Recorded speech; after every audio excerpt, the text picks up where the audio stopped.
besides what's just been announced, essentially for like Warhammer community, not too much else.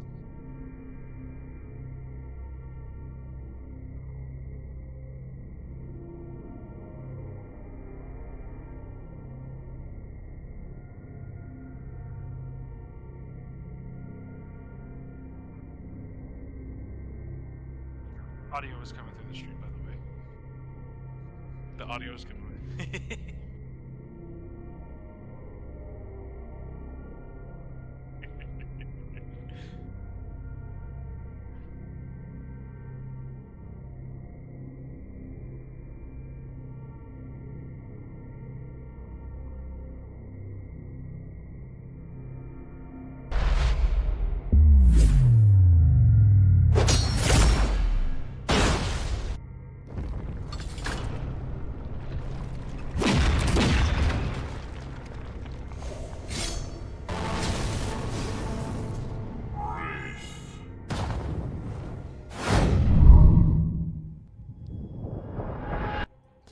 Alright, what's up guys? As you probably heard, some stuff in the background.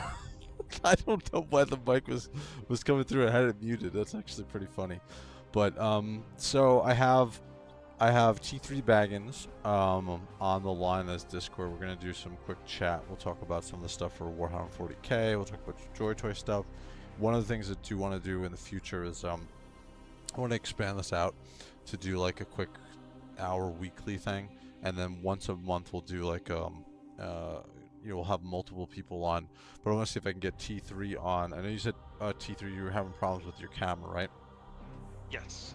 Okay. Issues with the laptop camera. If I sent you a if I sent you a Logitech camera, would you be able to use it? Oh no. So I'm getting the camera repaired. It's just so connection for Discord and stuff.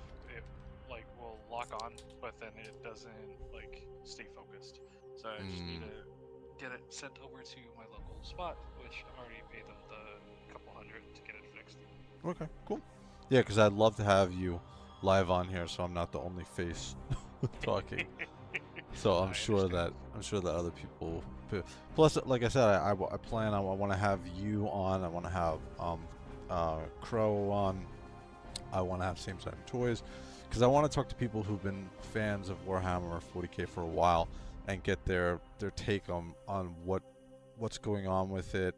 What do you like the JOYTOY figures? What do you think of the JOYTOY figures? Because again, I really came in from the JOYTOY figures and the game that I'm gonna play tonight, which is Battlesector, and the other game, KSK Demon Hunters. So I wanna get from your guys' perspective what exactly you're seeing and what you would like to see. Or do you like the JOYTOY figures? Do you like what's going on with the media? Do you like the shows? So again, we'll talk about that tonight. We're going to talk about a couple different things. We'll talk about some of the JOYTOY news or lack thereof. I am looking forward to a couple of things on the horizon for JOYTOY. We'll talk about the Space Marine 2. I think they announced the patch this week, right, for the Dark Angels? Officially. What should be upcoming? Yes, for either this The week content or patch, yeah. next week. Yeah. There's actually a lot of content patches coming out for some of the Warhammer 40K games. You got the content patch for Space Marine 2. You got the secret level with the episode for Space Marine 2, which is we'll talk a little bit about too. And then also you got the patch for, which I'm really excited about, Battlesector, and hopefully I can get some people who would like to play it. So we get what's up speaking. So yeah, so I want to get into, I guess we'll talk really quickly first about secret levels, see what you think, really from your perspective, what's going to happen with the first, when are we going to see the Space Marine 2 episode, how is it going to be released, and what are we going to expect from that episode? I think, what is it, 30-40 minutes you're saying? I'm hoping, especially with how hyped they've been making it seem. Also, from what the recent news is, it does seem like all the episodes are dropping on day 1. Oh, really? Yeah. Oh, interesting. All right, so then we'll be able to immediately go to the Space Marine 2 episode. I swear, I want to like live stream or create like a, or actually live stream. I think Amazon Prime would kill me though if I did that. The episode. Probably. But the other thing too is I have the Tithes, which is the 3-part miniseries on Warhammer Plus TV. I'm at the last episode. Just got to finish it up. I'll probably do it tonight and then get it out this week. I know I said I was going to get it out this weekend, but with Thanksgiving and everything. So, all right. So Yeah. you guys are seeing me on the large screen. I want to switch over to the smaller screen and then start sharing some of the stuff I want to talk about with the web pages, and we'll get jumping over there. So let me jump over. All right. So we're on the smaller screen right now. Let me share. I think this is right. No, this is wrong. Let me change the page. Here we go.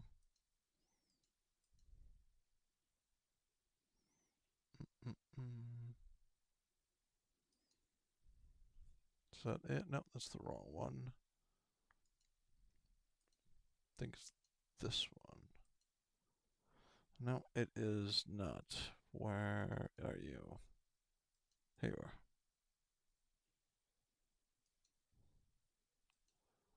There you go. All right, cool. All right, as you guys hear me talking, nothing's happening. So awesome.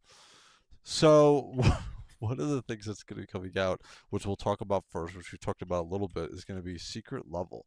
So we got the drop on this is going to be officially on, what did they say? December 10th is going to be the date that's going to come out, right? Yep. December T3. 10th. So it's December 10th, Next Tuesday. next Tuesday. The big thing, conversation with myself and T3 really was when are they going to drop, like how are the episodes going to go? Like what are they going to do? And I'll place in the background. What are they going to do as far as like the episodes and how are they going to put them out? I was of the mindset they would do 3 per week leading up to the end of the year, but you're saying you heard differently, right, T3? So it was from a recent video, I guess, where people were talking about a lot of the uh, episodes in general. Not it wasn't even like a Warhammer specific channel, so I didn't pay too much attention because they were bringing up other shows, but they were mentioning that it seems like secret level and how it's going to be produced is everything's going to drop all at once. Okay. And the dev, I guess, or not the dev, the writer who I guess was joined with them and stuff, didn't allude to it being a weekly series. Hmm. So with them agreeing to how they were responding, it seems like it is all going to drop at once, which, like I said before, seems to align with how Love, Death, and Robots worked in the past, where they all dropped all at once. Hmm.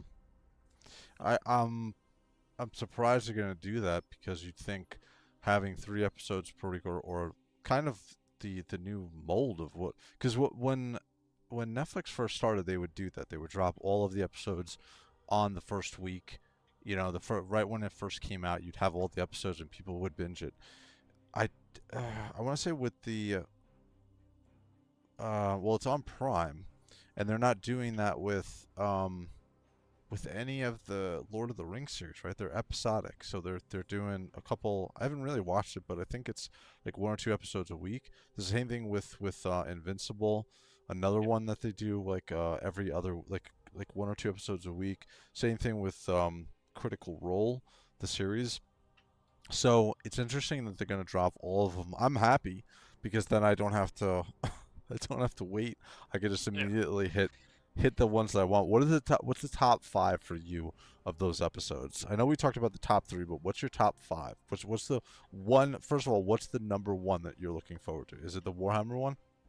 The Warhammer one, not only because of it being Warhammer and continuing the story of Space Marine 2, but also we just got confirmed we're going to be getting cosmetics for it through the Twitch drops and stuff too. Mm-hmm. So I'm excited from that because it's like it's not only am I getting to enjoy an awesome piece of content that continues the story of a game that I love, but also I'm even getting more for that game. Yeah. So for me, that feels much more rewarding in that sense, and that's why, like for me, that's my top spot. 2 would definitely be Dungeons and Dragons. Um, 3 Armored Core, especially since that has now gotten confirmed that that's the episode that's going to be having Keanu in it. Oh, is that going to be the Keanu Reeves one, huh? Yep. The Cool. recent And Secret Levels trailer that they dropped was Armored Core focused. is it true that the Dungeons and Dragons is going to have the Schwarzenegger? That's what it seems like. Yeah. It's not 100% confirmed, but it seems like, at least from the trailer snippets that they've had, the character that they were using for it seemed to be in like the more Dungeons and Dragons oriented like cinematic.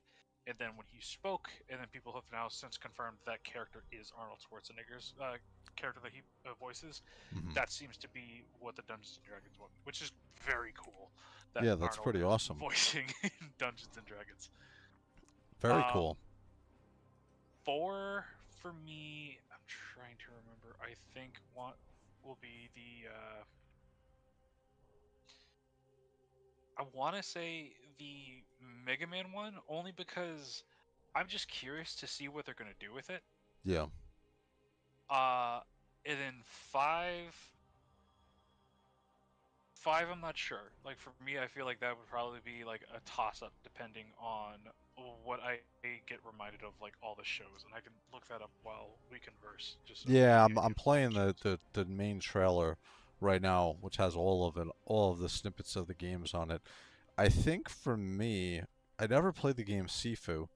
The Dungeons Dragon ones looks awesome. Jeez, always has the dragon there. But there's Mega Man. Now that I know, and then we have the shit. What is it called? Kratos. So shit. What is his game? God of War. Duh. So Yep. God of War is gonna be in there as well. So that looks cool. Oh yeah, since God of War is definitely gonna be there, then that will take my 4th spot, and then the 4th will be my 5th. Of just like being Yeah. Mega Man. Yeah, it looks really good. Again, it's very interesting when if they're gonna drop all the episodes at once, we'll be able to cherry pick and hit our first ones. Again, for me, so top 5 for me is definitely gonna be Armored Core's. Warhammer's first one, Armored Core the second one, third one is Dungeons and Dragons, fourth one. Is Metal Gear part of this? I don't think so. I don't think Metal Gear is part of this. But Sifu looks interesting. I never played the game. And also the Mega Man looks interesting as well. God of War looks. I think God of War will probably be my 4th, and then Mega Man will probably be my 5th. And then we'll see what Sifu is like, because it looks cool. Because Sifu, the game, reminds me of. I was really into Street Fighter, and the character of Sifu at least looks a little bit like the character Gen from Street Fighter Alpha 2. So. Okay, my apologies. Backtracking on earlier statement. As I'm looking it up, I guess now it's confirming the series will premiere worldwide on December 10th, 2024. It will be 2 episodes will be released every week. Wow. Okay, so they're even going less than what I thought. So they're gonna do Yeah. 2. All right. So first, man, that. So all right. So that creates a different conversation here. Let's actually. I want to slow this down. Let's see. Let's hit. I don't know if you can see my screen. I'm playing. So New World Eternium, Armored Core, Yep. Sifu. Yep. And oops, I must have missed the other ones. I got Conquered, Crossfire, Dungeons and Dragons, Exodus, Honor of Kings, Mega Man, Pac-Man. What's that one, Kings? Honor of Kings. Interesting. Interesting. I guess PlayStation is getting like a specific centric episode apparently. I wonder if my son's like super into Astrobot, and so that's probably what it could be. Yeah, if it's Astrobot, he's gonna be so happy. He's 7 years old, and so for Christmas, all he wants is Astrobot stuff.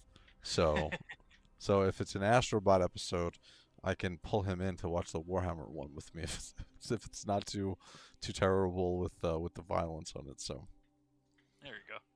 But yeah, the episodes. So 2 episodes per week, right? Was it? They said 15 episodes. 1, 2, 3, So the final week is going to be the one episode is going to be the Warhammer one. Watch them wait. I hope not. That's 8 weeks of episodes they're gonna have. So, geez, yeah. I mean, so what do you think coming out the gates that they're gonna go with?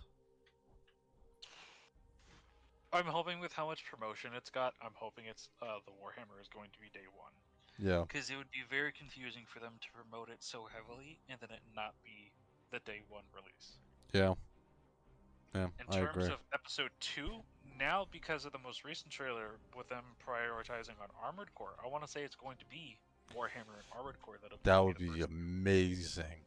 That would be awesome. That would be so cool if they did that.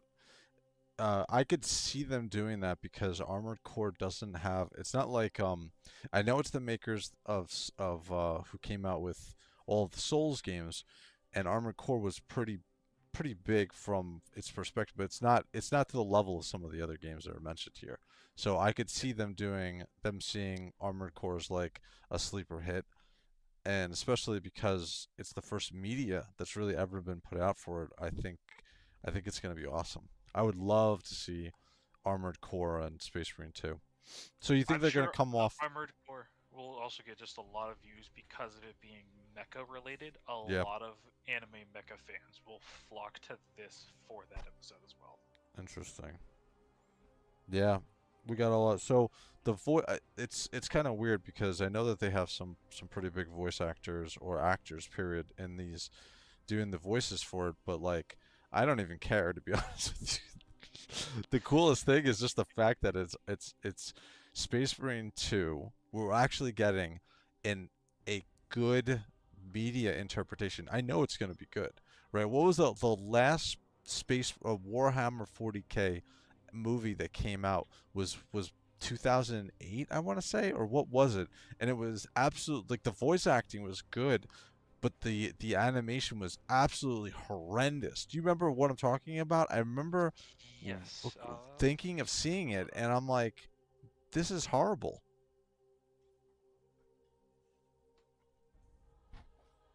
Yeah, it was. Was it It was 2000? called Ultramarines.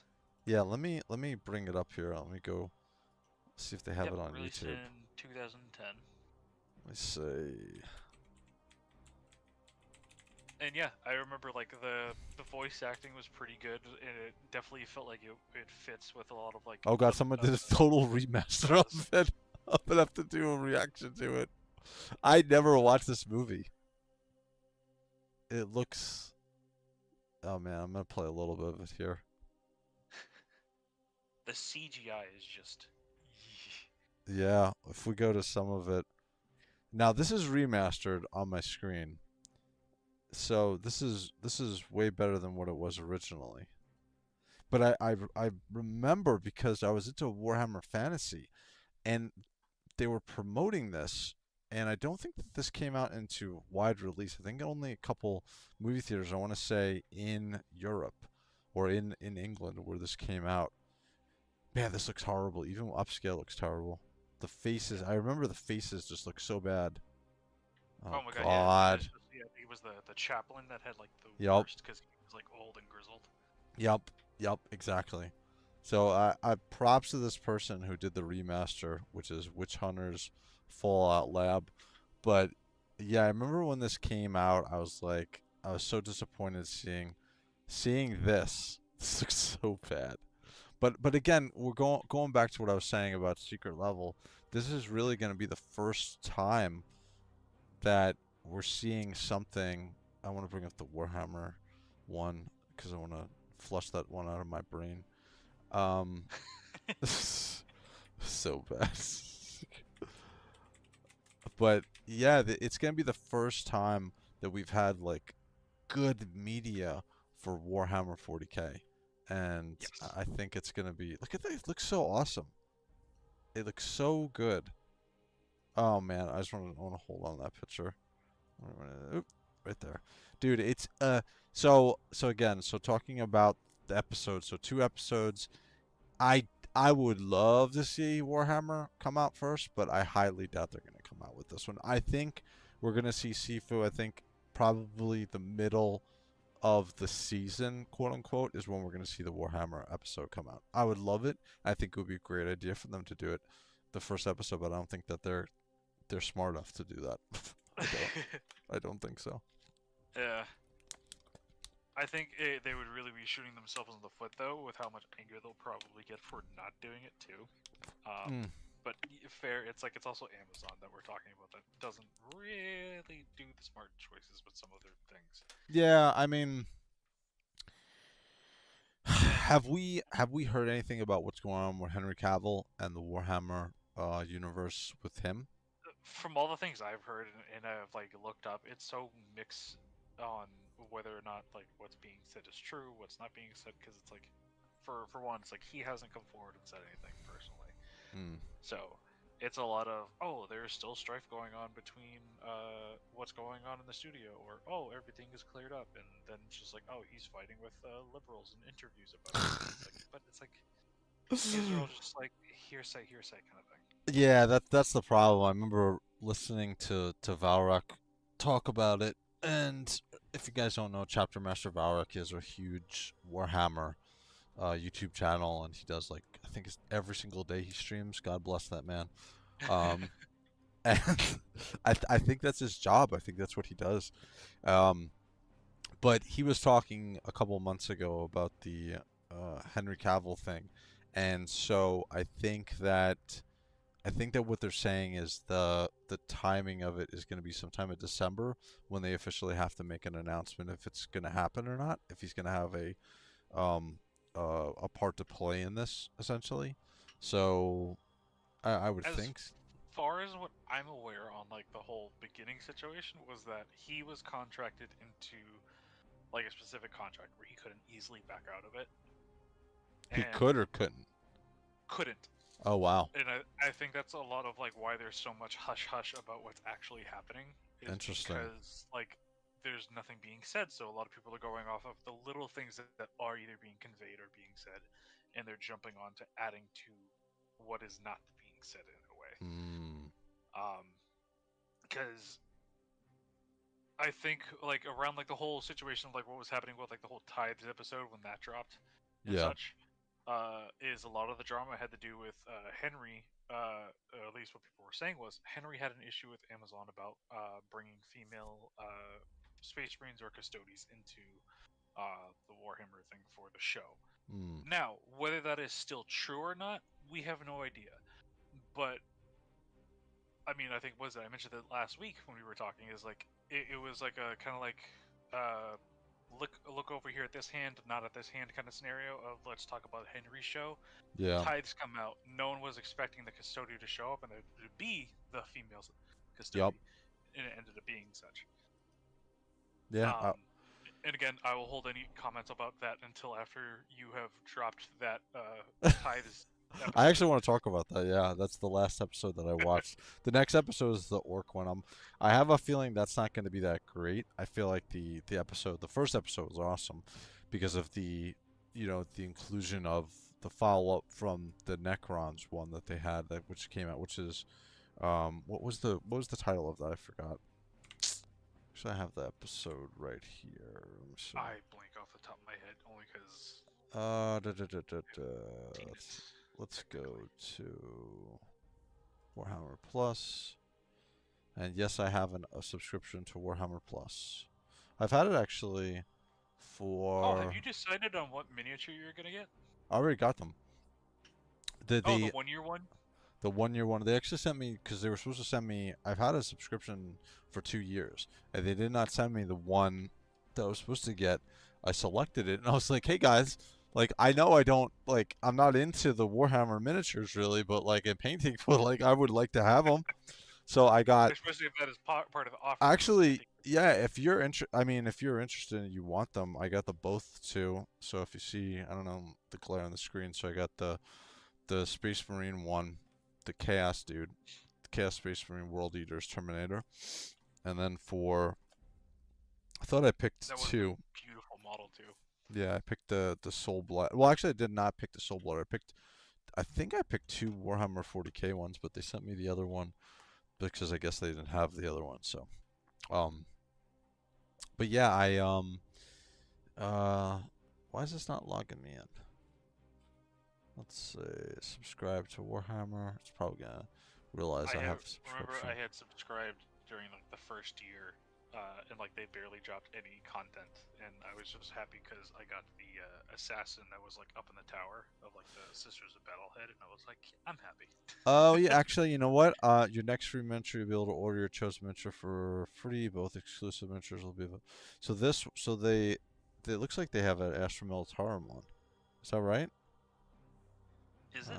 Looks I like a believe. Oh yeah, it's the Kazarkin. yeah. Let's see. Find out more. Oh no, they gave me. Oh, I picked him. Actually, you're right.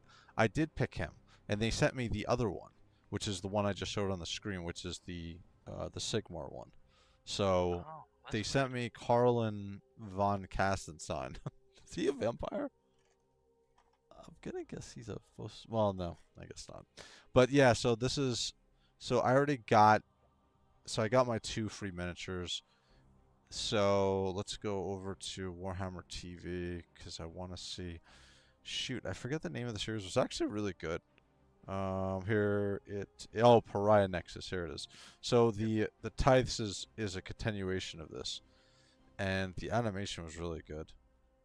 It's really good in the series. But going back to what we're talking about with Secret Level, yeah, I feel like they're not gonna drop the Warhammer one for a bit. I'm So trying to remember. Can you look at ties and see who? Does sure, it say who the animators are? sure. Let me say. Let's see more info. No. Wait, tell me history. Nope. Let's see. Let's see. Maybe this one.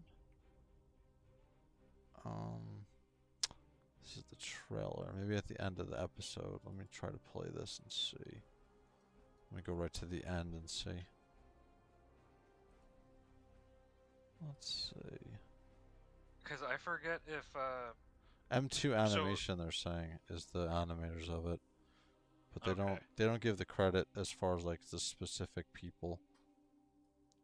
I don't Okay. see So it so anywhere. this that both gives me worry, but then also hope, because besides Henry Cavill's, the other one, at least whether it's the show or a movie, because supposedly one of the big animators, besides, and I'm sorry if anyone in the chat happens to know who's watching, whether it's now or later, the creator of Astartes was taken on, Oh, I believe, yeah. and is confirmed is still working on some content. You know But what the he? other one Go ahead, go. is Robert Boylan, who is the creator of the Hell's Reach one that I sent you the full length thing to react to. He has also Mm, been contracted by Games Workshop to work on a movie or show for them, and he's been an amazing animator with what he's done. And like again, Hell's Reach, he worked all on it by himself, which is wow. phenomenal. Yeah. I'm playing right now the one of the was this I guess this is 2 3 years ago. The Warhammer like every year they do the cinematic, and so this one was the Horus Heresy one Yep. with Horus. Oh my god, dude, this thing looks so good. And then someone remastered. I know Valrak remastered it in 8K, which is I'm not watching Valrak one. I'm watching someone else's, but this just looks absolutely incredible. Absolutely incredible. What I was gonna say to you, the person who worked on Astartes, he actually did the animations for. He worked on Cascade Demon Hunters. So if you saw Did he? yeah, if you look on where's it? Here comes a shameless plug in just a second. So we're gonna go to my YouTube channel. Haha.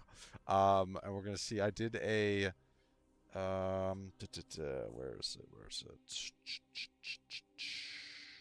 Here it is. Fall of a Grave. Agrave. So they did this. So he's the one who worked on this, and it looks awesome. Like the animation that he did for this was amazing.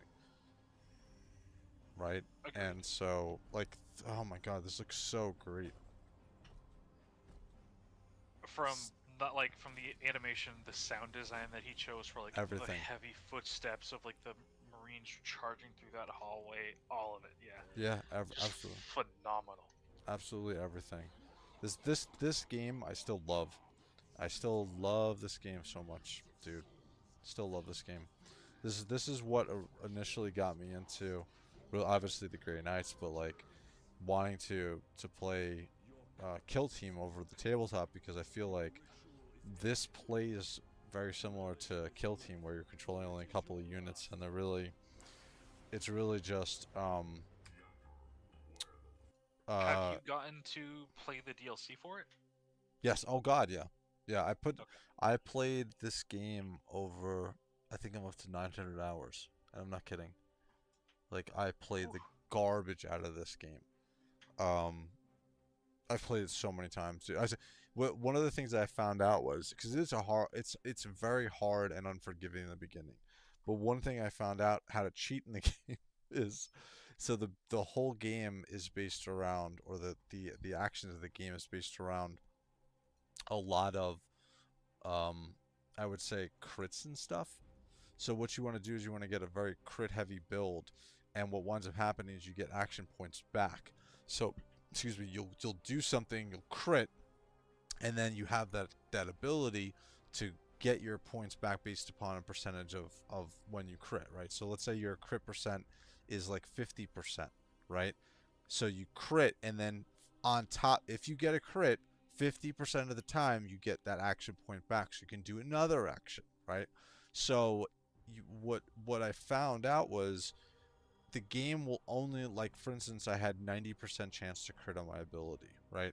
And I had 90, I think 70 or 90, 70 to 90% chance to get a comm point back. What the game does is if you get a crit the first time, it will give you the action point back. After that, if you crit again, it will not. Even it won't give it to you. But what I found was if you save the game and you reload it after you crit, it will start that counter again. Okay? So what I wound up doing was I would just get a crit, I would save the game, reload it, get another crit, save the game, reload it, save the game, reload it, save the game, dude, it made, because again, I would say probably the first 200 hours I didn't know about this, and I found it by accident. Um, and so I was struggling with, it's a very hard game to play. But once I found that out, I was like, "Oh my god!" And I just played it to. It was so much fun. They need to add more. I'm hoping they have more DLC or they add an expansion pack to the game because it's a really good game. It's really good. But I'm honestly surprised that it's one of the few games because it's also one of like. So here's the thing, because I forget on some chapters because I'm not like 100% on every single Space Marine chapter and stuff like that. mhm. Grey Knights, because of them being like a specialty, they Yep, aren't a specific full like legit chapter, so they don't get a lot of love. But when they correct. do, oh my god, it's great.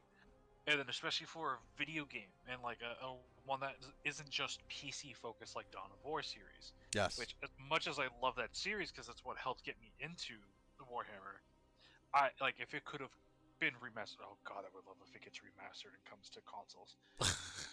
But Chaos Gate, because that got a console release, a PC release, Yep. it was like easily accessible. Lots of people were able to learn more about them and actually be able to play them. Yep. And especially for a lot of people who were big on much of like what the style is like it's the turn-based. It was very XCOM feel, where you build a squad and then you get to like kit Yes. them out Exactly. and go out on missions and stuff. Exactly. Speaking of which, if you have the PC available for it, I would definitely recommend playing XCOM 2 with the Warhammer Oh, I mods. have. Oh my god. Yeah, I have the. So I didn't know that they have a mod for it, but I do have XCOM 2. So Yes. that would be right up my alley because I was so much a fan of Chaos Gate. So yeah, I feel like I feel like the next month is going to be awesome for Warhammer content. We have the Space Marines 2 episode. We're gonna get I think we're gonna get finalization news if Henry is going to be part of this Amazon Warhammer thing based upon what Valrock was saying a couple I'm months hoping. ago. Yeah, and then we Because there also really needs to be something said, whether it's from Henry or whether it's from Amazon about the show or movie, whatever they're doing. yeah It just needs to be brought up because, like, it's about to be at the end of the year. It's been almost, I want to say, 3 or 4 months now since we've yeah heard anything besides, "Hey, he's just confirmed to be on it." yep.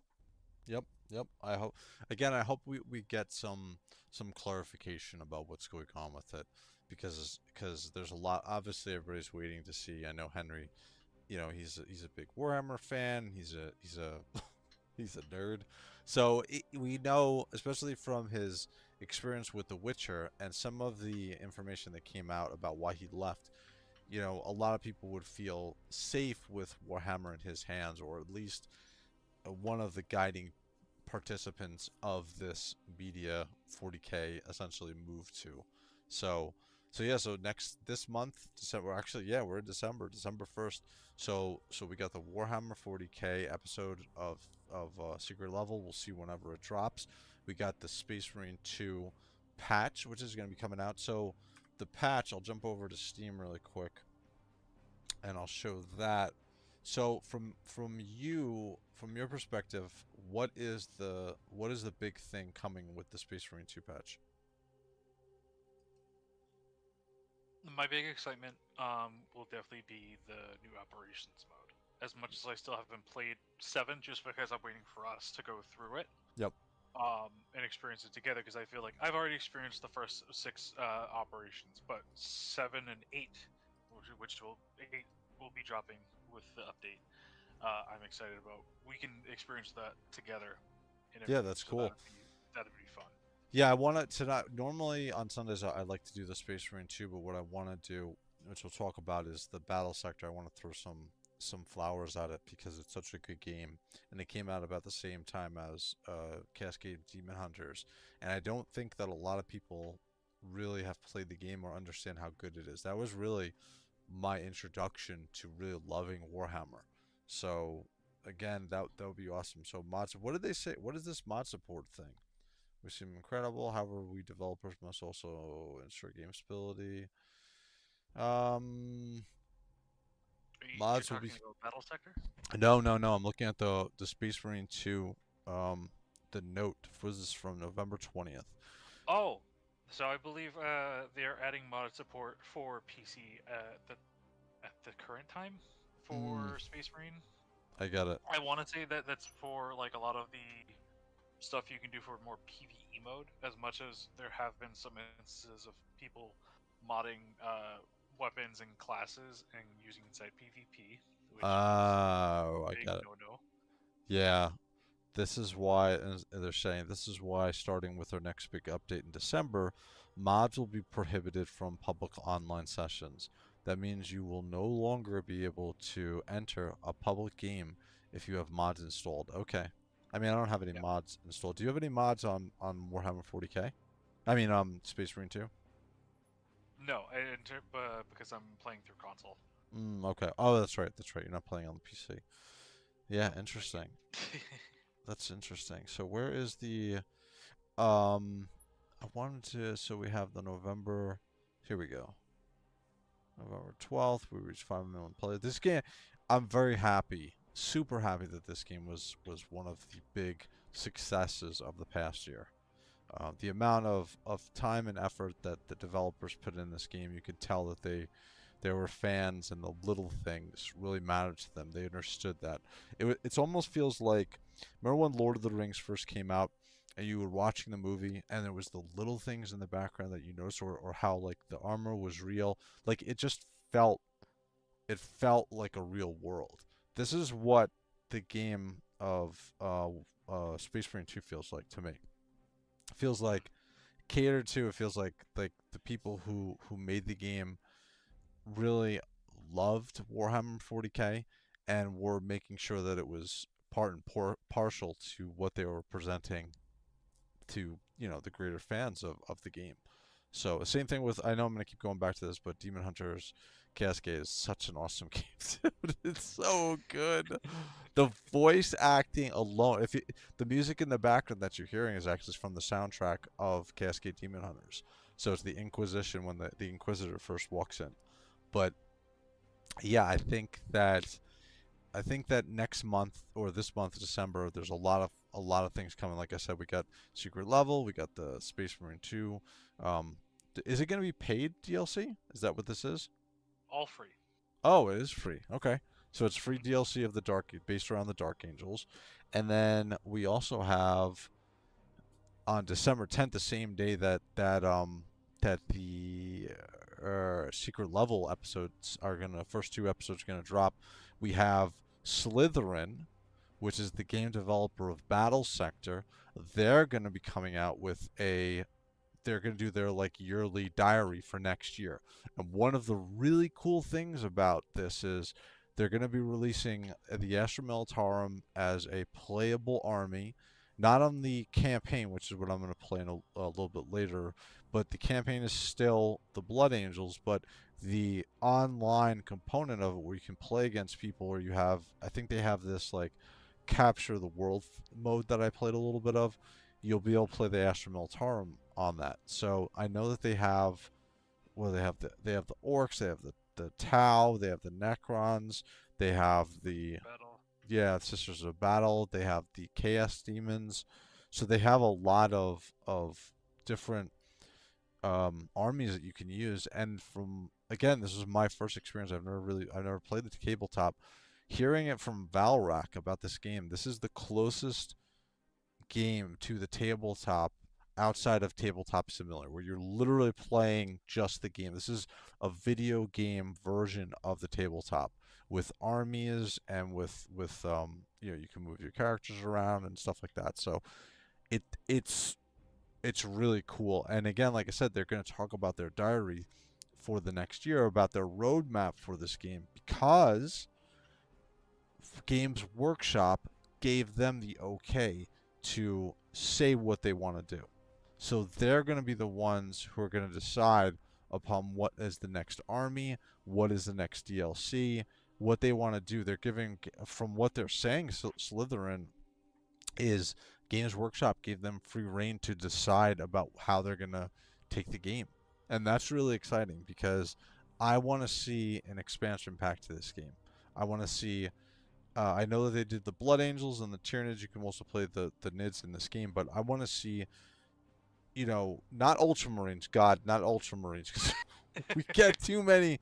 There's too much Ultramarines. There's too many Smurf Blue around. So I'm I'm just hoping. glad that they aren't the main campaign. So Oh that's God, yeah. That's why I bought all the Blood Angels. I have every single Blood Angel JOYTOYs because of this game. So Mhm. again, I would love to see the Grey Knights, but I think that if they're going to do an expansion and they have the sisters, what would you like to see? I know you haven't played the game, right? And hopefully when you watch a little bit of me playing it, you'll get the itch. But because the Blood Angels, they're a Space Marine chapter. So if you have something similar, the only thing that's outside of the norm would be, I guess, the Grey Knights to them, right? Space Marines across the board, Space Wolves, they generally have the same units, and so I would figure it would be the same type of gameplay. Outside of what they have added to the game, what do you think they could add that would be interesting? Like, what would be the next expansion for something like this that would be, newer to grab people in? Well, since they're adding guard, I think if they were to really grab people's attention, is they do guard, but they use a guard unit that not a lot of people are used to. Mm, Because like as much as like I love Cadians and everything, and I love the Krieg in a couple of other detachments, use something that hasn't been used in a while. mm, Uh, use it with Valhallans, or make the different regiments as like DLCs, because that would be cool. mm. Granted, yes, I know it's going to be a lot of like remodeling for miniatures, Yep. but it would be so much more interesting because yes, you can do an easy color swap of like a couple of Space Marine chapters with maybe like a few little tweaks to some armor bits. But Guard, I think if you could really flesh them out to meet people's standards and stuff, oh my god. Because like if you could do a whole regiment of like Vostralians or something like that, like a unit that hasn't gotten like a refresh in terms of like plastic miniatures for people who love playing as them, Yep. this would be like you were saying. This would be like the next best thing to play that army with. Same thing with what is it the Armageddon troops. They haven't gotten a refresh, and it's also super expensive now. Not only just for the miniatures in general, but also just to try to kit bash that anymore. It's so difficult, and I feel like that's something that like Games Workshop doesn't either want to capitalize on, and it's just because they rely on people being like, oh, well, people like kit bashing, so let's just let them do that. But it's just like Games Workshop, you make enough money. And it's just like, please, if you can have just like a sub faction of your development team just working on guards, regiments, and Yeah. everything, oh, the amount of more money you would make. Because it's like, there's so many of these guards regiments that are so either outdated for their models, because either they were never made, their Yep. parts are too difficult to come across even for the kit bash, or like it's just too annoying to have to deal with. Like, because I tried having to deal with some of the resin models for like the initial, what were they? The Elysian drop troops. Yep. But I couldn't deal with the resin because the cleanup, and it was so brittle and they broke so easily. And then there was also the metal troops, and the metal troops were annoying to deal with because of the way you had to like clean those, but then you couldn't kit bash them or you couldn't add specific things, so you were stuck with how they were technically supposed to be. And that for me was just like, I'm gonna stay away from that. I'm just gonna have to stick with Cadians and the plastic. Mm. So It will be interesting because again they're coming out with the Astra Militarum playable on December 10th, as well as like their roadmap. But I agree with you. Like they have a chance with the Astra Militarum to do something that hasn't been in Battlesector before. Like different type of units, like the space. Like they have a lot. The game is very deep, and I feel like Astra Militarum having a like the artillery, it would be a different type of gameplay. I would assume the huge amounts of armored units that you're gonna have as far as the tanks, like it just I could see them coming out with using the DLC of the Astra Militarum as a jumping off point for the next expansion. That's what I can definitely see.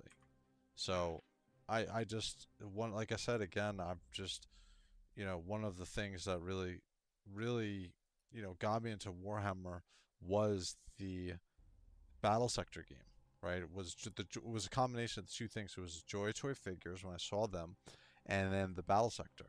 And when I think about the same time, McFarlane said they were going to come out with figures, and I looked at his figures and I was like, oh my god, they look so terrible. But then I looked at the JOYTOY figures, and again, I didn't know much about Warhammer outside of a little bit of Battlesector that I was starting to get into. The JOYTOY figures just like blew my mind, and they were 1/18 scale, and I was having a problem with scale issues as far as how much room I was going to have in my area to show stuff.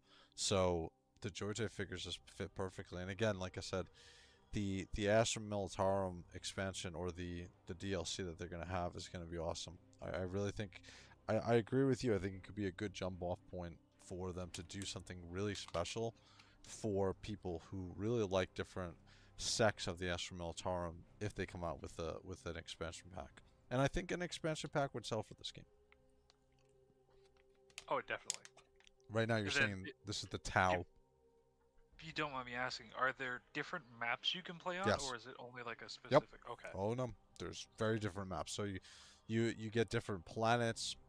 You go the game takes place which you'll see a little bit later. The campaign takes place on Baal, or it talks about Baal, right? So it talks about the when Gilliman came back and like he helped essentially stop the Leviathan army from destroying Baal, essentially, right? And then Yep. the introduction of the Primaris Marines and so on and so on. They talk about they touch on that as well. So yeah, I feel like right now is a really great time to why is this not in 1080p? I feel like right now is a great time for them to like really make a big announcement with something for this game. The same thing with the Chaos Gate Demon Hunters. I wish that they would come out with an expansion. I don't know if the game made enough money to do it, but they came out with a console release, so they must have made some decent money from it. So I would, oh god, I would love it so much if they came out with the Cascade Demon Hunters expansion pack. Oh god, it would be so awesome. Even if they're gonna like center it around the Death Watch, right, and give some love to the Death Watch from that perspective. But the game was, oh man, I'm talking too much. So what do you think? Um, are you gonna try? Because again, Battlesector is on the console. I don't know if you're. I did see that. Yeah, so it actually I played it first on the console and before I played it on the PC. Would you ever try this game, do you think? I would be interested, yes.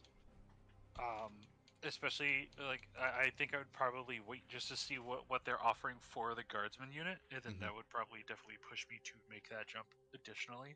Yeah. Because it's like watching someone and obviously being in the stream to listen and hear uh, what you're able to get into for just the troops and stuff that you have access to. Yep. Very interesting. Uh, just seeing this little trailer right now about like some of like the tactics and how you move a whole unit into like a square, uh, definitely helps with understanding that. Yeah. And It's good.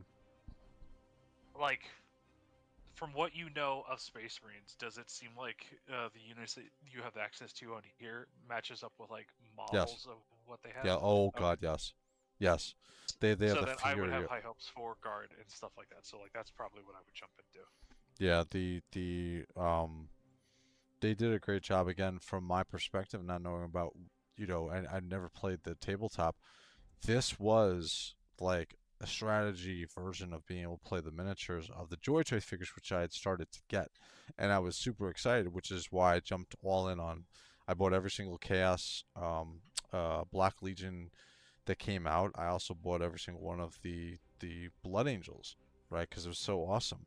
But the game, like I said, they progressed um, through. Again, I haven't played certain armies, right? I never played the demons, but from what I'm seeing, like oh, they have a board, they have a map builder and everything. This game has, dude, they have so much to this game. I feel like this is a gem that most Warhammer 40K fans don't know about, or they know about it and they're really into just the tabletop. This if it's done right, if they advertise it right, could be for the people who are love Warhammer 40K, but they don't have the time to do the miniatures. They don't have the time to do the tabletop. This is the game for them. Mm, agreed. Especially with like the huge budget of what the miniatures could be, this could save you just a little less money on what you would spend because it's like you can get all that access through what is it, $40 I think is the price for it Yeah. right now. Yep. Yeah. For the so the if I go back, let me take a really quick look while you're seeing this. I'll play this still. Let me look at Steam. I think Steam is having a sale on it actually right now. I think it's on the PC. I think it's like 50% off or something. Let me look at.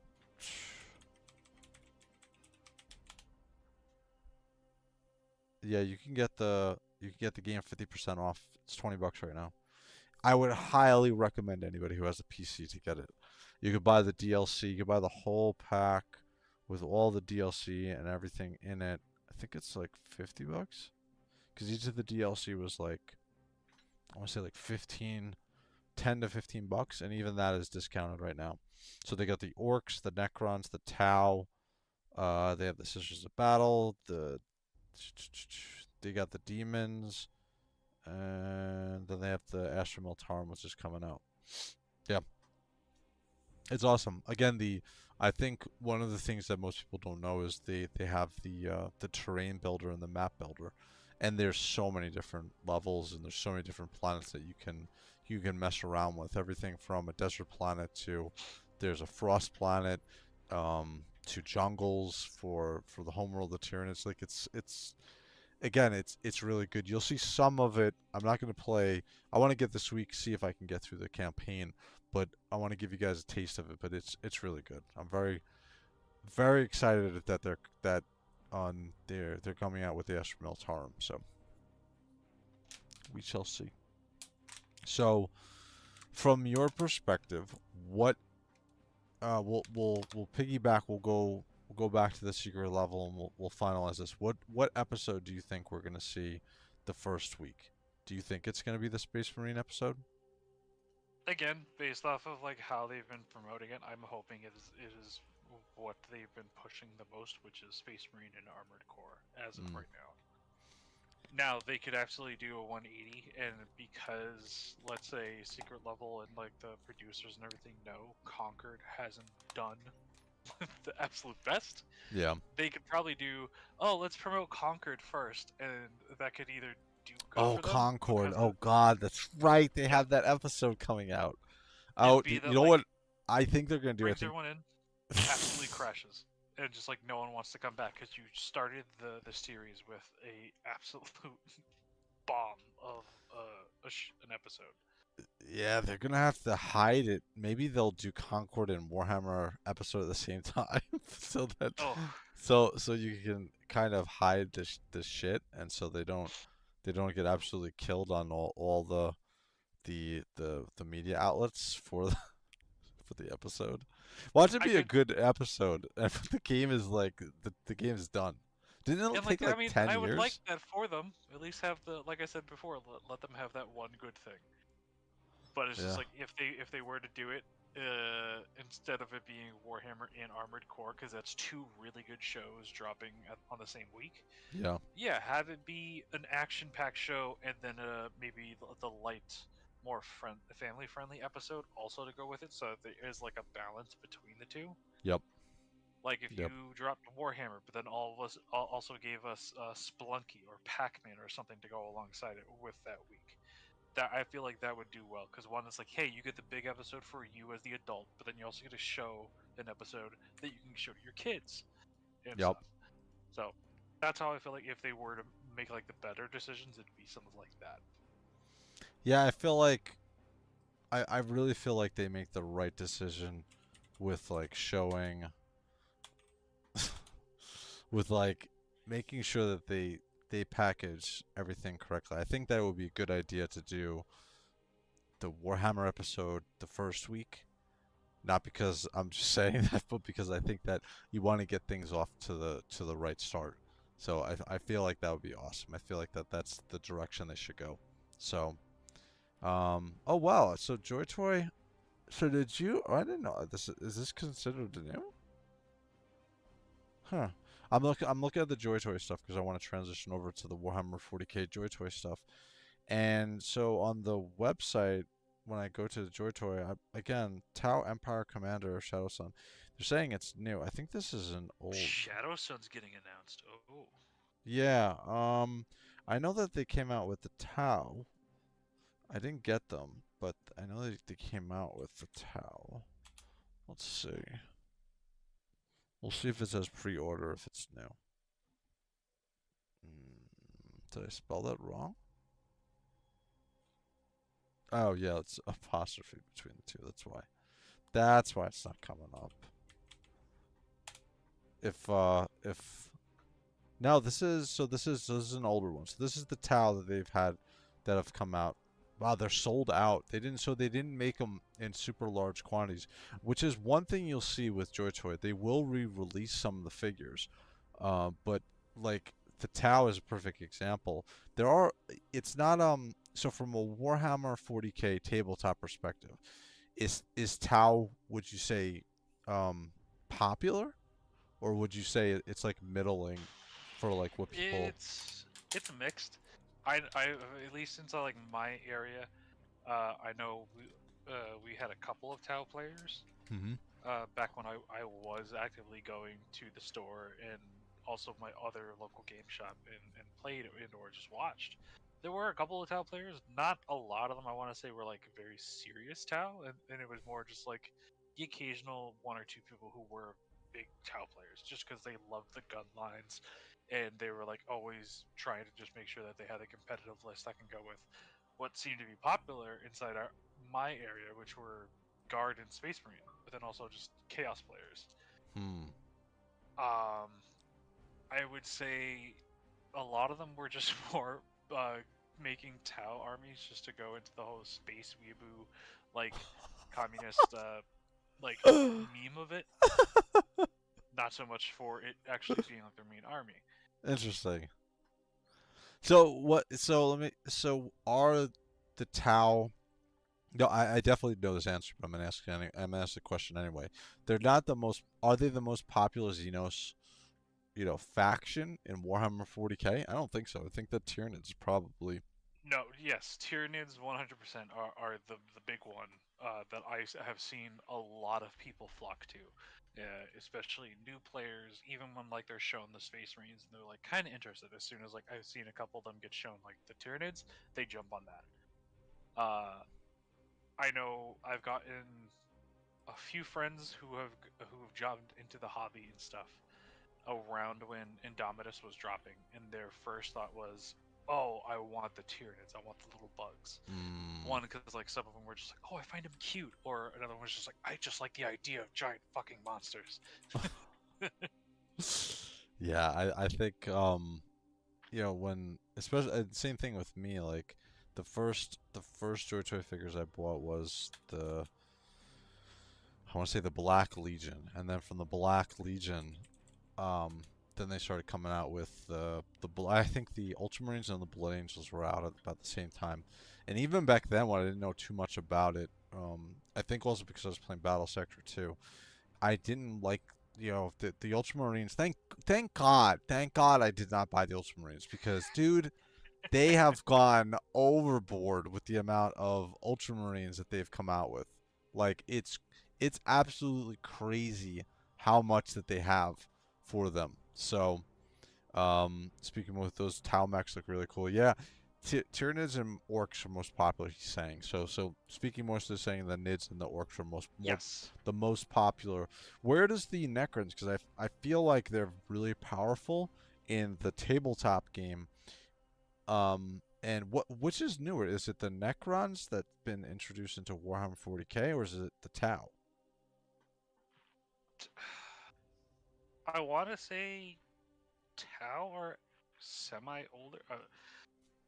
I could be completely wrong, only because like I got into Warhammer around video games, so I didn't really follow a lot of the books, and I could Hmm. be wrong on book knowledge of when they got released. But it all heavily depends, from my knowledge, on if Dawn of War, I think it was 2, where they introduced Necrons, Hmm. and then there was I believe Tau was actually also part of that game. Hmm. 'Cause I was also going to bring up Fire Warrior, which is the most god awful Warhammer game ever. Not only because of its just like weird story, cool idea of what chapter of, because I believe it was the Raven Guard, or I think it was the Raptors that was inside the game, and it wasn't Ultramarines, it wasn't Blood Angels, it was like a chapter you don't really see that often. And then it was a interesting guard regiment also that was part of it, but it was just like ridiculous amount of stuff for that game, and the controls terrible even to modern modded standards. Yeah, they talking about. I'm looking at the orcs right now on the JOYTOY page. I bought I've bought some of the McFarlane Warhammer figures, but I bought the I agree. Tyranids. Speaking, I also like Necrons. Yeah, I bought the Necro. I'm gonna show them in a second here too on the JOYTOY page. But I bought the Tyranid Gene Stealers. I bought like 50 of them last Black Friday because I got them I think for like $5 each. So I have a huge army of them that I want to do a diorama of when I show them off with my Blood Angels. But I remember they came out with the orcs for McFarlane. So I picked up a couple of the three of them. They were on super discount. I think I got them for like $10 each. But the JOYTOY also came out with the orcs, their version of the orcs. This kind of fell flat as far as the release of them. This is an older release, not unlike the Tau, even older than the Tau, and this is still not sold out. And they did not re-release these. So I feel like either they missed the mark or I don't know. I don't know what the deal is with these don't like resonate with me. And one of my main characters in another game is an orc, so I don't I don't know what happened with these figures. I think they're good, but I just don't think they resonated with especially when you have the Ultramarines and everybody else out at the same time. I feel like because at least the models that are on the screen that I'm seeing right now, these look like the sneaky commandos and stuff that dropped with the kill team for the Kriegsmen. I feel like Oh. if they had went with like generic boys and probably just like warriors for orcs, I feel like those probably would have sold more better because Yeah, it's like these feel more specific to like maybe like a unit and everything, I get which it. I can understand if people want, but like, do I really want like a bunch of the same and similar looking like orc? No, I could probably see if some Jesus if someone was to make an army build with these. Yeah. Oh my If you were God. really to go an army build, you'd probably buy at least two of each of these guys just to make two squads. I Yeah. wouldn't see a bunch of people buying like a bulk bunch of like these guys to be making into like an army set. Interesting. Interesting. Necrons are the best Edos is the color by speaking. I'll say something that after watching the Pariah Nexus, I have a new appreciation for Necrons. I know that the Death Watch trailer that came out recently did the Necrons dirty. A lot of people think so because they're like, how are Space Marines killing the one of the most powerful tabletop characters? So I think that I have a new appreciation for them, and I'll bring up the Necrons here in a second. But I think that Pariah Nexus really helped me better understand like the power, and then when I started to understand like their history of what the Necrons are, they actually have a really cool history. If you look at like some of the some of the things are very generic, right? You have space elves, right? You have space dark elves, you have space orcs, you have space dwarves, you have the Tau even fit into like a standard how an alien looks, right? Their face and their head. So they're very standard. The thing with the Necrons, even the Tyranids, right? The Xenos, Xenomorphs essentially. But the thing with the Necrons, which is cool, is they came from there was something that you didn't have an understanding of, or you had a preconceived notion of from a science fiction standpoint. Like the Necrons came from a universe that predates ours, right? And they killed essentially their gods, is what the storyline is. Yeah. And their bodies are not like this. They because essentially you can correct me some of the stuff that I'm wrong here about, but they essentially they worked to deal with some other race, and they got rid of their humanity per se, or whatever their mortality is, and they essentially became like liches in a way, right? Where their armor is their philanthropy, and yeah, they're crazy powerful. They live forever essentially. So very similar in a sense. I want to say you got a good chunk of that. I want to say Necrons are very similar to how I mentioned before about like Zinch, like with 1,000 Suns, how Yep. all of them are kind of like soul bound to their armor. Yep. So yes, a lot of the populace and everything of like the original Necron race were entombed inside these metal husks of what they are. Yep. A lot of like the generic warriors and stuff like that, the troops that you get, are all soulless and everything. as far as what I'm aware, there's probably like one or two that have ever like broken free and been able to like actually converse and have a conversation with some of the higher up Necron leaders. Interesting. Because a lot of the higher up Necron leaders are technically the ones that have been able to keep a lot of their sanity. Now, I want to say a good book that I remember listening to was the Kazarkin one. I think that recently came out, where it was a group of Kazarkin who got uh, trapped inside of the beginning stages of a Tomb World awakening, Mm. and it was one of the overlords that was essentially awake and was just like, "Oh, you guys are servants, right?" And the Kazakh are kind of like, yeah, sure." Mm. And it just went bad after a while. But it was like it Necrons. It's all dependent, I guess, if you get someone who's like ridiculously crazy and has lost their sanity, or if you get like one of the ones who are a little bit more schemy and knowledgeable. Like, are they willing to make a deal with you and such? And then there's obviously what's his name, who likes collecting everything and Yeah. everyone who's of importance. Was it who was the was I guess it was an inquisitor that captured Calganar, and then no, I'm sorry, not Cal, Titus, right? And kept him under wraps for a while. But who Yes. was there was was it a Necron who like like stole or like had a bunch of Space Marines for like 10,000 years since the Horus Heresy? Was it? Well, I remember reading something along those lines. What? Do you remember? Do you know Yes, what I'm it talking was a about? Necron. Yep. It was a Necron. Okay. So what Yep. did he do? I He. believe you can actually see them in the Warhammer Plus episode, where it's revolving around the Chaos. I think they're a group of Chaos Terminators, or just a group of Chaos Space Marines. Mm, And it is that Necron Overlord who I'm referring to, which name eludes me at the moment. You can kind of see a small bit of his collection in the background, and I believe you mm. could actually see a couple of guardsmen, and then also a few what look like Horus Heresy Space Marines. Oh, I got it. So yeah, so I remember. So looking. So the only two that haven't sold off from the Necrons are these two, and they're actually a pretty good price for now. They're speaking. Did you pick these up? I think I remember. I think a couple of months ago, you're saying you picked them up or you're gonna pick them up. I think it's actually not a bad price. I just haven't.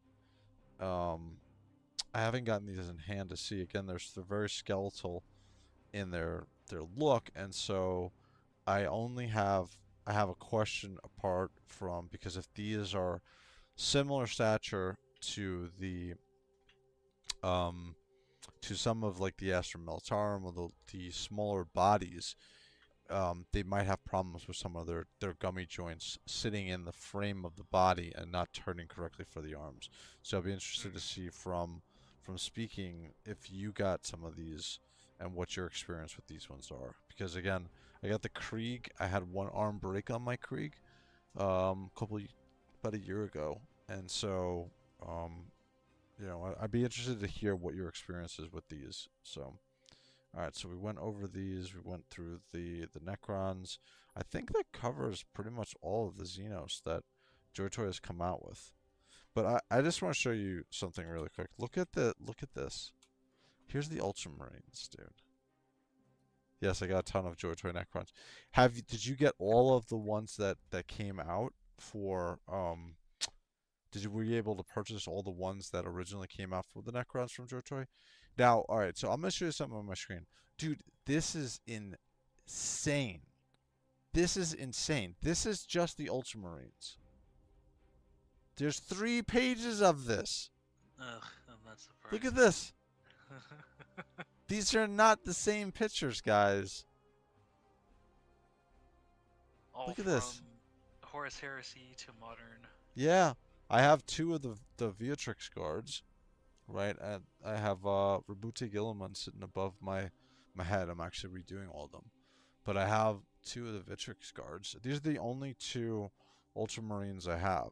These two and then Rabute Gilliman. So I actually like the helm that they had here. Let me bring a close-up shot of it. I just saw the Beatrix guards. Here it is.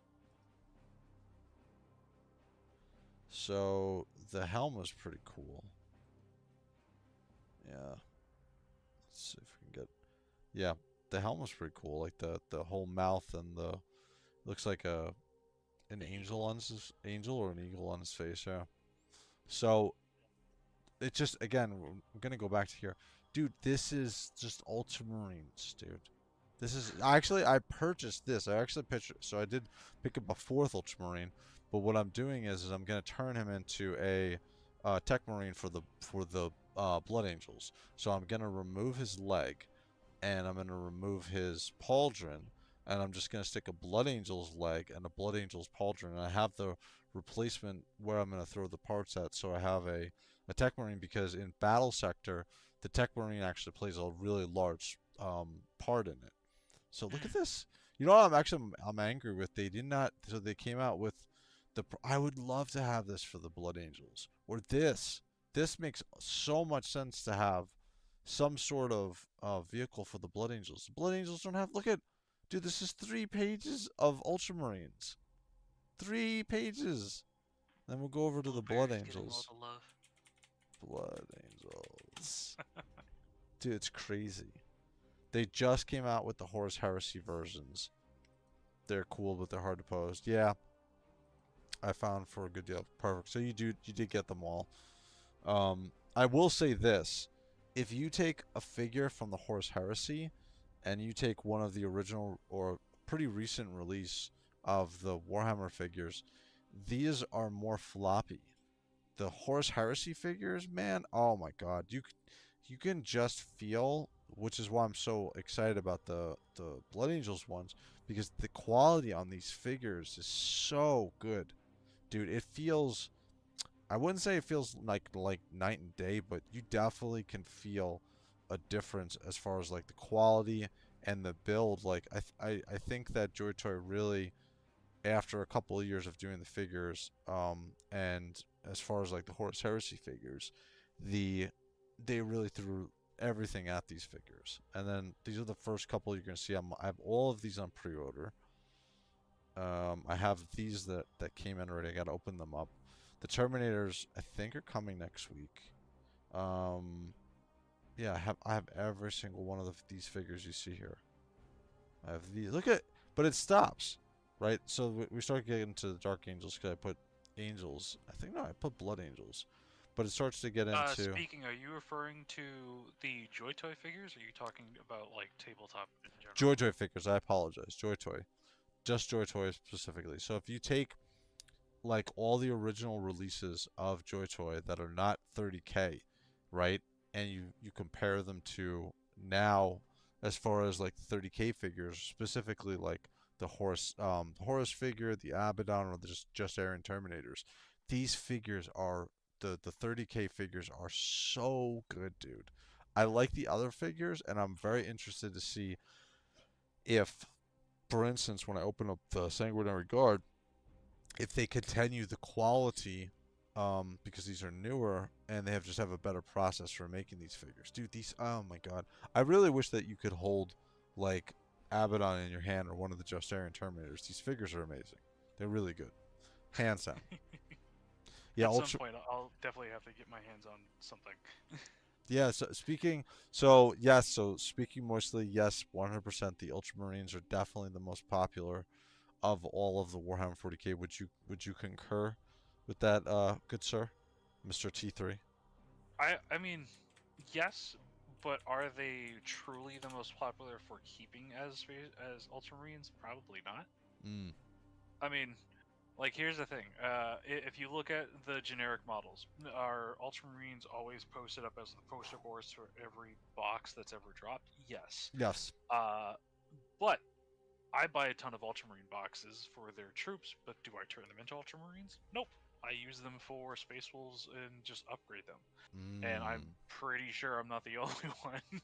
Sure. Because otherwise, I would have a very small army if that was the case. Mm.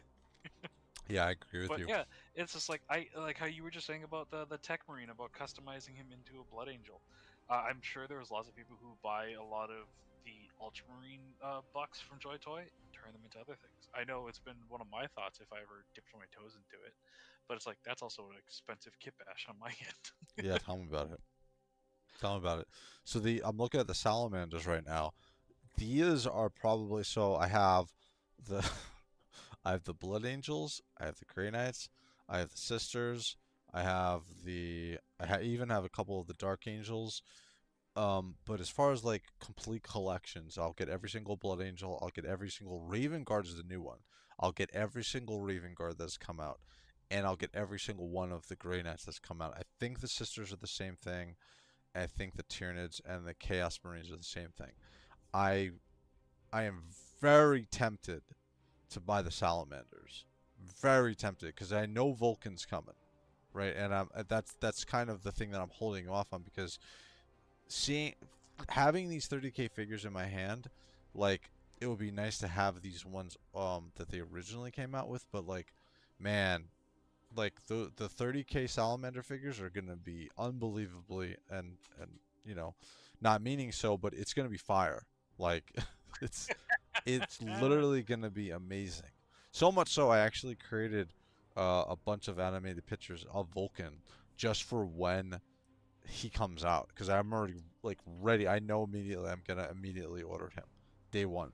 Day one. I still haven't bought the from the Primarchs the Joy Toys, Lehman Russ, and I haven't bought Magnus just because Magnus kind of is goofy looking. So I'm trying to get him a deep discount, and it goes without saying for Lehman Russ because he's the Space Wolf daddy. So I have a big problem with him, and the Grey Knights have a grudge against him. So, or at least the Space Marines. But looking at the salamanders, just the color looks. I'm my favorite color is green, and these guys are just if most of these are sold out. Um, I think the ones that I actually want to look at this one because he's not sold out, but I'm gonna guess that he does not come with a helm. And as you know, I'm a big stickler for helms. I For don't the think he comes helmets. with yeah. I don't think he comes with a helm. That's why he's not sold out. Yeah. I want to see really quick. Let's watch the video and see. Oh, this is not working. Yeah, I don't think he. Oh, he does come with a helm. Okay. Damn it! Now I'm gonna buy him. Shit. Oh man, he's $31 too. Damn it. The Blade Guard, I'm not gonna get the Blade Guard because he's too much. He's too similar to the other Blade Guards. Just a palette change. And I know Space Marine. I mean the most of the tabletop figures are just a palette change for some of the Space Marines. But like, Well, go if ahead. you don't mind me interjecting, the website I used to get the helmets, do they have a good salamander head that maybe if you did get the salamander blade guard, you can just give them that helmet? Hmm, that's a good point. That's a good point. I'm gonna have to actually check at that. Damn you. It's what I would do because like that's my thing. Damn Like it. I love the basic space wolves that came out with like the wolf helm because that wolf helm Yeah. is my favorite. And it's actually what I used for my chapter master that I built on the tabletop. Damn it. Because I would use that as my replacement for one of the blade guards and stuff, just to make them more unique. Yeah.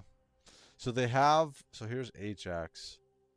Adrax. 'Cause they have to have weird names.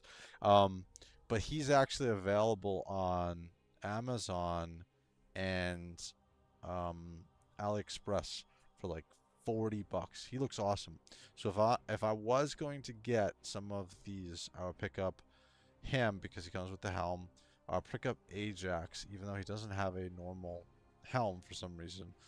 Um, Oh, he's got like the little half mask.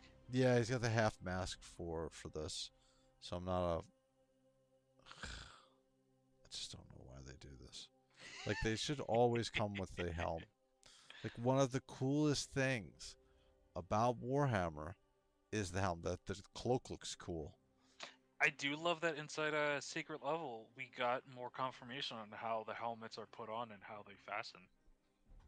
Very much like Iron Man. Yeah, it's very Yeah. cool. Yeah, I want to see.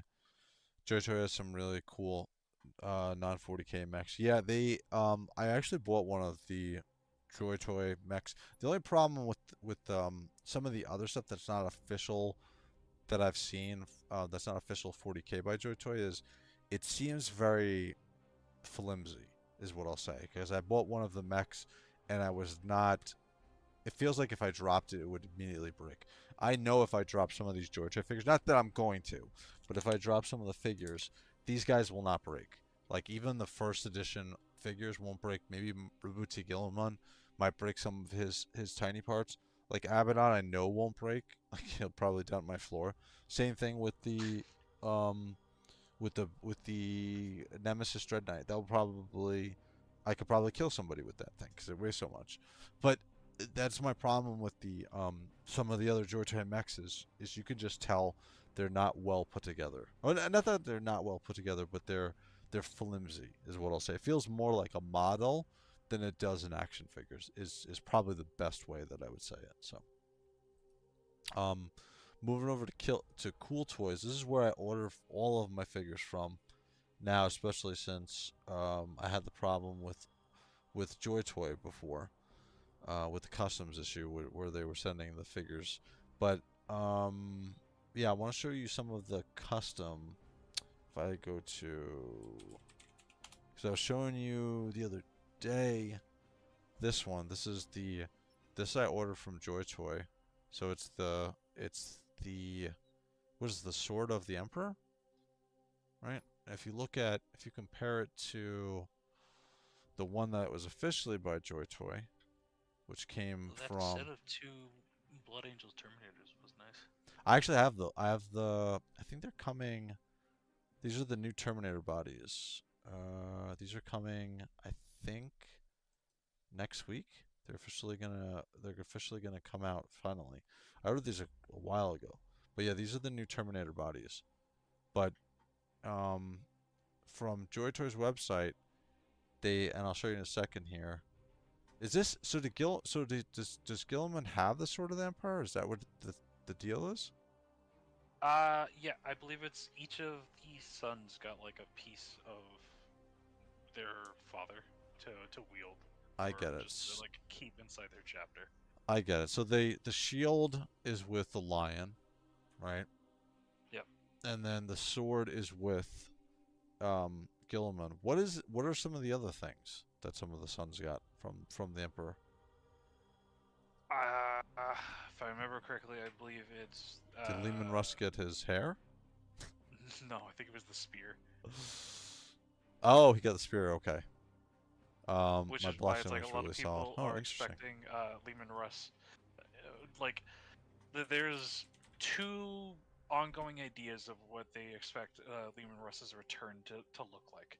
Either he will be a partial Wolfen, or he will be like an Odin kind of look and everything. I'm more suitable to the Odin look because I feel like Hmm. that would do him well of being this brash like child like Thor who went out to go do this thing and to come back a like stronger like much more humble person. Hmm. Now, like he's learned that a lot of what he did during like the Horus Heresy and what he's witnessed as he's gone through like the survival thing away from his chapter was tough. Like that's like I want that. If we get if we get Wolfen leaving Russ, Hmm. I'd still be happy with it. But would it be as interesting of like a story? Maybe not, because I feel like that would bring in more issues, and then I would have to definitely probably rethink if I want to continue Space Wolves if they end up becoming Chaos. Because if Lehman Russ becomes Wolfen, I know that's going to be an issue for the Inquisition. Oh wow. Yeah, I didn't even know about that. Yeah, I would definitely think that that would be an issue. I want to look at they have one thing that they have is they have so is this the spear of Russ? Yeah. Oh, okay. So here's the spear. Because I don't think the JOYTOY figure came with this. No. I don't think. I think he only came with what the Axe and a sword. uh, axe, the sword, and then the really cool bolt revolver pistol. Oh my Yeah. god, I love that thing. Yeah. Yep. Here's the helm for Russ. This looks pretty cool. Oh yeah. This is the Lunar Wolves? Master War Master Horse Primarch of the. So I guess this is the Lunar Wolves version of Horus's helmet. That's interesting. I don't know why they came out with another head for Lionel Johnson. He came with four He's got heads. 2 heads. Four heads in his figure that they came out with. They came out with the unhelmeted head. They came out with the helmeted head. They came out with the hooded unhelmeted head, and they came out with the hooded helmeted head. So you get 4 heads with him. I got this one. This is the Abaddon one. Here's the one I got for War Master Horse, which I love. Thank God. So I don't have this huge, bulking, awesome dude with this tiny little bald head inside and pipes coming out of his head. One thing that I actually want to talk to JOYTOY about is we need some Grey Knights scimitars, right? Everything that you see here is pretty cool, and I like what they made. They even have a Space Wolf sword. But they have multiple Space Wolves axe. Can we stop with this? Can we get one Grey Knights scimitar? I have my Grey Knights over here in power armor, the interceptors, and all of them have large two-handed power swords. They should not have that. They should have some of them they're like strike squads. They should have like fast-moving dual-wielding weapons. So anyway, but here's some of the custom items that they have. I honestly I was not. I'm glad you said about the Spirit of Rust because I didn't know. I wasn't privy to this. I didn't know the deal with this. So what did Dorn get? Do you know? Do you remember? Dorn. Did he get his armor or something? I want to say it's probably something of the armor. Hmm.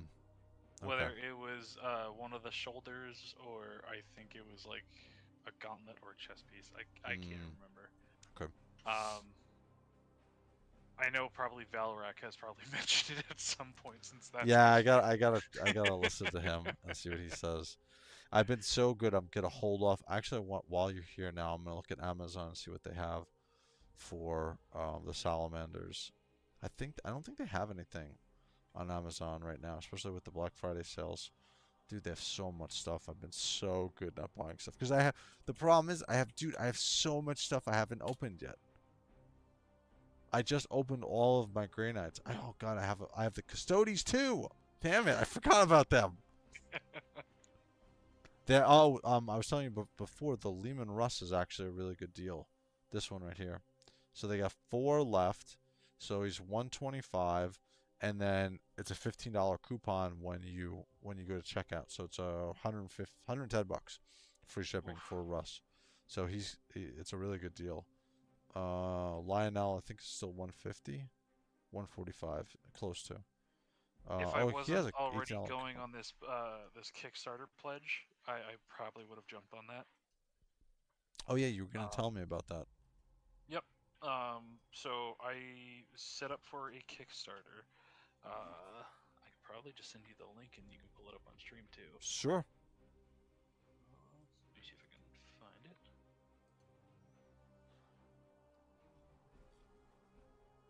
But essentially, this Kickstarter definitely helps me out in the sense of what I've been doing because like I have a couple of armies between Space Wolves, a small like starter squad of Blood Ravens, and then I also have like 4, I think even 5 different guardsmen armies that I'm creating, and then my sister's a battle that I've been slowly making. Yeah. One of which that it's supposed to be that it's a bunch of sisters that have come from Fenris and essentially were allowed to follow from like their religion and stuff. So they closely follow Space Wolves and stuff, and their iconography has followed all of that. And thankfully saving me money, is this Kickstarter, which is a bunch of pre-made Sisters of Battle with Space Wolf stuff. Oh, There is interesting. the link in the Discord. Oh, let me grab it. Let me say.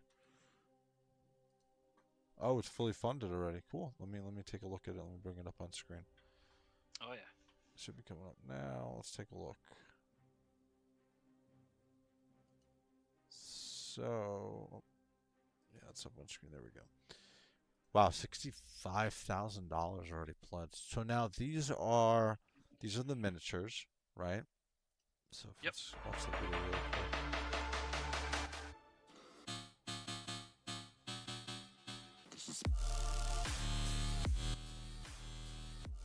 Oh, interesting. So it's not.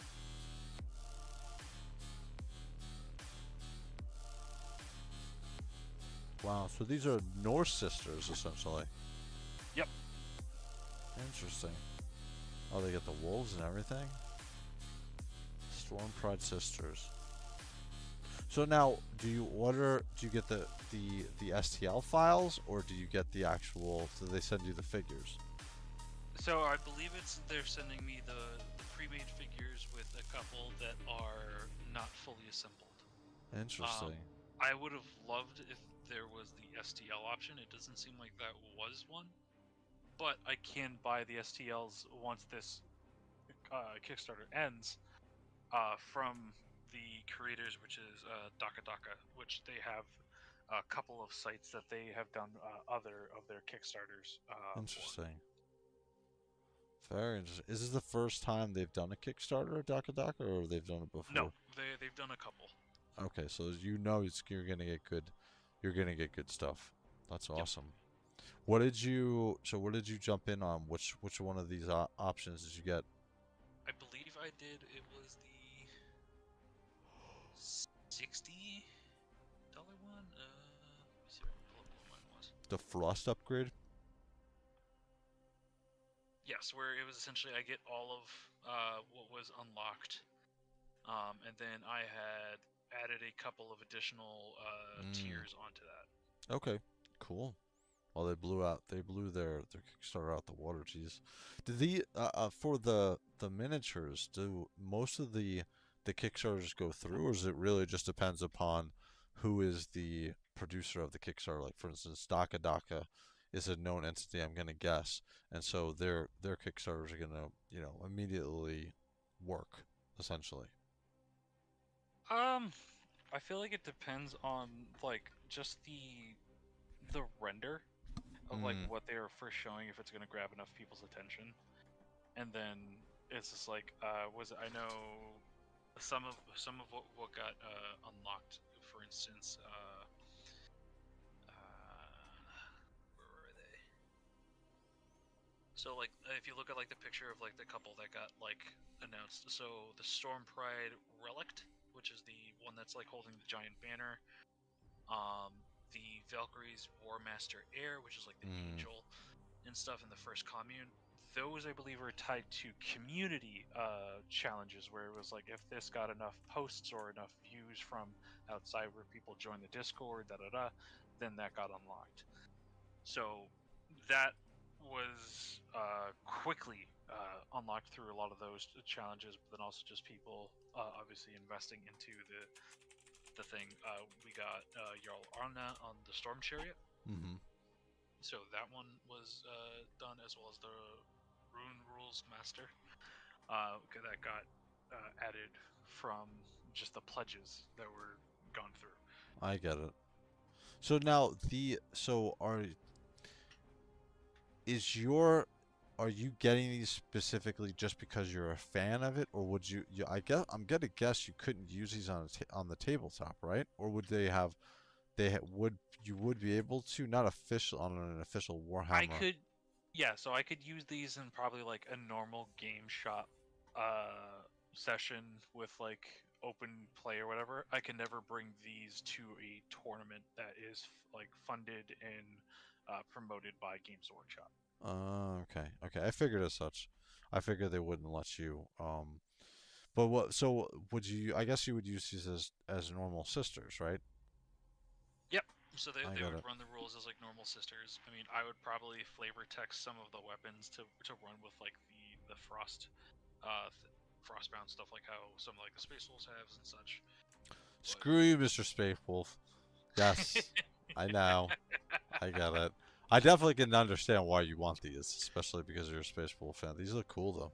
So now, are you super into the painting side? Obviously, you must be, right?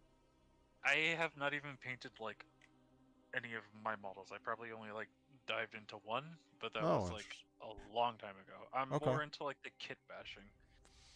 And putting them together, and then because I've seen a lot of some cool stuff that people have done with the minis. Like for instance, I saw a Kit Bash Caldor Dragor, and I was like, can I have that as a JOYTOY? Wow, yeah. I can definitely see why you like these, especially as a Space Wolf fan. One thing I want to jump back over to here. So here's your Space Wolves, right? Dude, the 30K figures, holy crap. Like I'll say this, I don't like the Space Wolves, but one thing I will say is the paint color looks way better of the 30K figures. The I guess this is a tealish gray, right? Compared to Yes. like the bluish teal. This looks too close to the Ultramarines in my opinion. I like the older 30K color of these. Yes. Damn, dude, they came out with a lot of Space Marines for 30K. They came out with a lot of Space Marines. These are In 5 individuals. my opinion, for my custom Space Wolves chapter, I wanted to adorn a lot of my Space Wolves whenever I do get the chance to like painting them. Is it's going to be in the old gray color, Mm, to essentially symbolize like they acknowledge the errors of their past, but they want to correct that. mm, okay. And their armor would be adorned with runes and different like sigils and stuff alongside of it, as like I don't like they don't want to revel in a lot of like the normal things of like, oh, we're going to sit in the halls and we're going to drink mead and tell these long ending stories. Whereas you can take a look at this Space Marine and you can see his stories written on his armor Sure, and stuff, and you can learn about them that way. I get it. It's just like, will they sit around and like listen to other people's tell their stories? Sure, but they don't want to revel in that. Like if it's a big enough thing, or whether it's a win or a loss, they will throw that on their armor as other people being able to witness their deeds. I get it. What is so it seems like I guess because they're supposed to be like Vikings, like the majority of them do not come with helmets. Right? The Wolf Guard It seems squad. a lot of the Terminator ones don't. Yeah, I was Yeah, looking at that before. these don't come with it. He doesn't come with it. Actually, on Cool Toys Club, they have a specific helm for him. Gregor doesn't come with one. Nope. But Um, that's also because, well, we learned that he becomes. At least I thought that's what he was. It was I think believe he was Bjorn the Fell-Handed, but now I am wrong. oh yeah. Hold on. Oh yeah. So this is Bjorn the Fell-Handed, and this is Gregor the Fell-Handed. It's so all right. So it's not the same character, right? Obviously, No. it's For the different. longest time, I thought they were because of that The last Fell name, Hand. and then also because it's like, hey, Gregor has this cool like detailed claw that like very resembles Bjorn's. Oh yeah. I guess the Fell Hand is why they go with that. Um, but yeah, I'm very impressed. Dude, the 30K figures are so good. I'm like I said, I have so many of the standard Joy Toys, but when I got these, I know I keep saying it, but when I got the Just Aaron Terminators and Horus and everything, like I just couldn't believe how good these figures are. These are hands down my figures of the year, hands down. And Oh yeah, I was I'm a big fan of contemplating. the Terminators. Not the Terminators, the 30K Dreadnoughts. Yeah, dude. Oh my God. Even this one. Yeah, this looks really good. I got the Blood Angels one.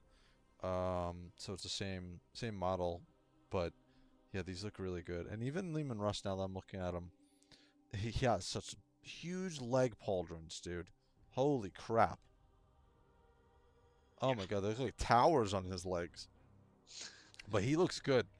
I would definitely buy the helm for him. You know what? I think I'm gonna buy him tonight.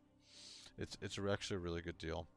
So, right next to Lehman Russ is actually his elite squad that I believe followed him a lot, which is very cool. Oh, I was gonna actually ask you. So the Deathsworn pack? Yes, so they were like a Oh, specific unit that followed Lehman Russ. interesting. Shit. No, don't tell me that. Oh my god. I don't I want to just love them buy because the more. bone helmet looks so nice. Dude, these figures. I know. I was actually looking at these when they announced when they came out with because what I'm trying to do is like Big G up there. I have two of the Beatrix guards with him. Uh, Lionel Johnson. Um, I bought. I actually went a bit overboard with him. I bought a bunch of Dark Angels just because they're so cool. The only one I haven't bought anything for yet is Dorn. So I have to buy some figures for him. But Dorn, the one that they came out with, that's the because is Dorn dead in 40K? Dorn. No, Dorn is the Imperial Fist one. Yeah, No, I believe he is still out and about. interesting. Yeah, I if I get Lehman Russ, then I'm gonna have to buy two of these figures to Because I go. know the other reason why I'm thinking about this is because I keep remembering how much Valrak mentions it. It's like, when is Dorn coming? I know, I know. I know. That's why it's questionable whether he's. I guess he is alive. Actually, this is a pretty cool one. This was just came out, and he has a helm. So maybe I'll buy him and two of the Wolfguard, and then Lehman Russ. Fudge! I hate you, dude. Don't tell me these things. The point of me selling like half of my collection this year was so I would stop buying stuff that I'm not gonna open. I'm gonna open the JOYTOY because that's my main collection now. That is the main thing I collect. But like Like these look for really me, good. if I were to jump into JoyToy, and it would like because if I'm getting Lehman Russ, it would definitely be Lehman Russ. It would be Bjorn. It would be the Death Sworn, and the two recent ones that just got announced. It was the Praetor with the axe, and then also the Terminator variant. Yeah, that's it. These two. The Terminator guy, I would definitely have to get him a helmet. I Mm, already like the Praetor guy because he just like exudes awesomeness with the giant axe and everything. I get it. Oh, this guy The you're talking about, Space Wolves, Haverhill Redblade. Is that the one you're talking yes, about? Okay. yep. On Cool Toys Club, they have a helm for him. Um, and then the Deathsworn, I want to use their helmets on the Blade Guard for the Mm, 40K variants because I'm not a big fan of the armor that they have on the Deathsworn, but I yeah. love their helmets and their equipment. I would throw those on the Bladesworn. They have some really cool weapons. So this guy comes with an axe and a bolter pistol. What the hell does this guy come with? He comes with like a Stein? It's supposed to be a grenade. Oh, it's a grenade. Okay. It's like one of those relic grenades that Oh, that okay. chapter has to like really guard well because Mechanicus no longer knows how to make them. Oh, I get it. Some of these are really cool. I would probably pick this guy has has red and blue eyes on his helmet. He looks cool. Yeah, I'll probably buy two of these with Lehman Russ, and then the other dude that I was talking about, who was just the Praetor with the power axe. Oh, he has a shield? Oh no, no! Oh man! Oh no! Oh shit! It goes on his back. Oh no! It looks cool as hell. No! Oh, he has. Okay, thank God they didn't just give him the unhelmeted head. I definitely would not be getting him. Shit, dude! I'm telling you, when you don't understand. Same thing with the speaking is still on. Like, I don't know if you've gotten any of the 30K figures, but dude, the quality on these figures compared to the first release of Joy Toys, it's like, man, it I don't know how to describe it. It's really amazing. They did such a good job with these figures, man. any of the 30K figures. I guess because it's a couple of different things. It's they've done enough now. They know what works, and Mhm. also these 30K figures are actually sold on the official Warhammer website and not the other figures. So the 40K figures are not sold on the official Warhammer merch site. So speaking, I'm telling you right now, if you have a chance, pick one of the 30K figures and pick him up, and especially because you got the Necrons, and I don't know what other JOYTOY figures you have, but like, man, dude, I'm telling you, I am telling you, the Abaddon has just blown me away with how cool he is. So good. I am contemplating getting the wettest statue of him. That's how good he is. Like he is. It's such a good figure. Oh my god. But all right, going back to so we got the so are you actually gonna buy one of these figures? T3, are you gonna get a JOYTOY Warhammer Space Wolf? They have Yes, your guy here, Lehman I will Russ. definitely be getting Lehman Russ probably towards the end of this month is when I'll make the Okay, jump, good. only because finances things. Good, good, good. Then what we'll do is if your camera's working at that time, we'll do either a live unboxing if you can hold off unboxing him, or we'll do you could show him on the camera or something because he looks I can really do good. that. He looks really good. Oh, he comes with two heads. Wait a second. Why does he come with two heads and not a helmeted head? I understand that the Primarchs generally don't have like art with their helms without their. Yeah, Lehman Russ. I want to say the reason why he has two heads is Lehman Russ is one of the Primarchs that one was never drawn or shown ever with the helmet, Mm, but also his description changes so much between either him being young and boisterous, in a mm. sense where he looks like almost like a young Thor, or he looks grizzled and just like fucked old man who's just like Huh. ready to bash shit in. Oh man. Yeah, he looks. Looking at these pictures, he looks really cool. Looks really cool, and especially because he's one of the 30K figures. I know he's gonna be put together well. Oh man, shit. All right, so I want to talk really quickly about the was this Argent Shroud. So if you guys have checked it out, if you haven't, it's okay. If you have not, rather, I came out with a song and a video of which I'll do a shameless share right now, shameless If you plug. haven't checked it out, please do. Yeah, it's so what I did was I'm not going to it. There it is, view my channel. So I have a short version of it, and I have three different. So essentially, I came out with a song for it, kind of like I did with the Space Marines and the Rolling Thunder, and I want to do the same thing for each of the releases of these figures.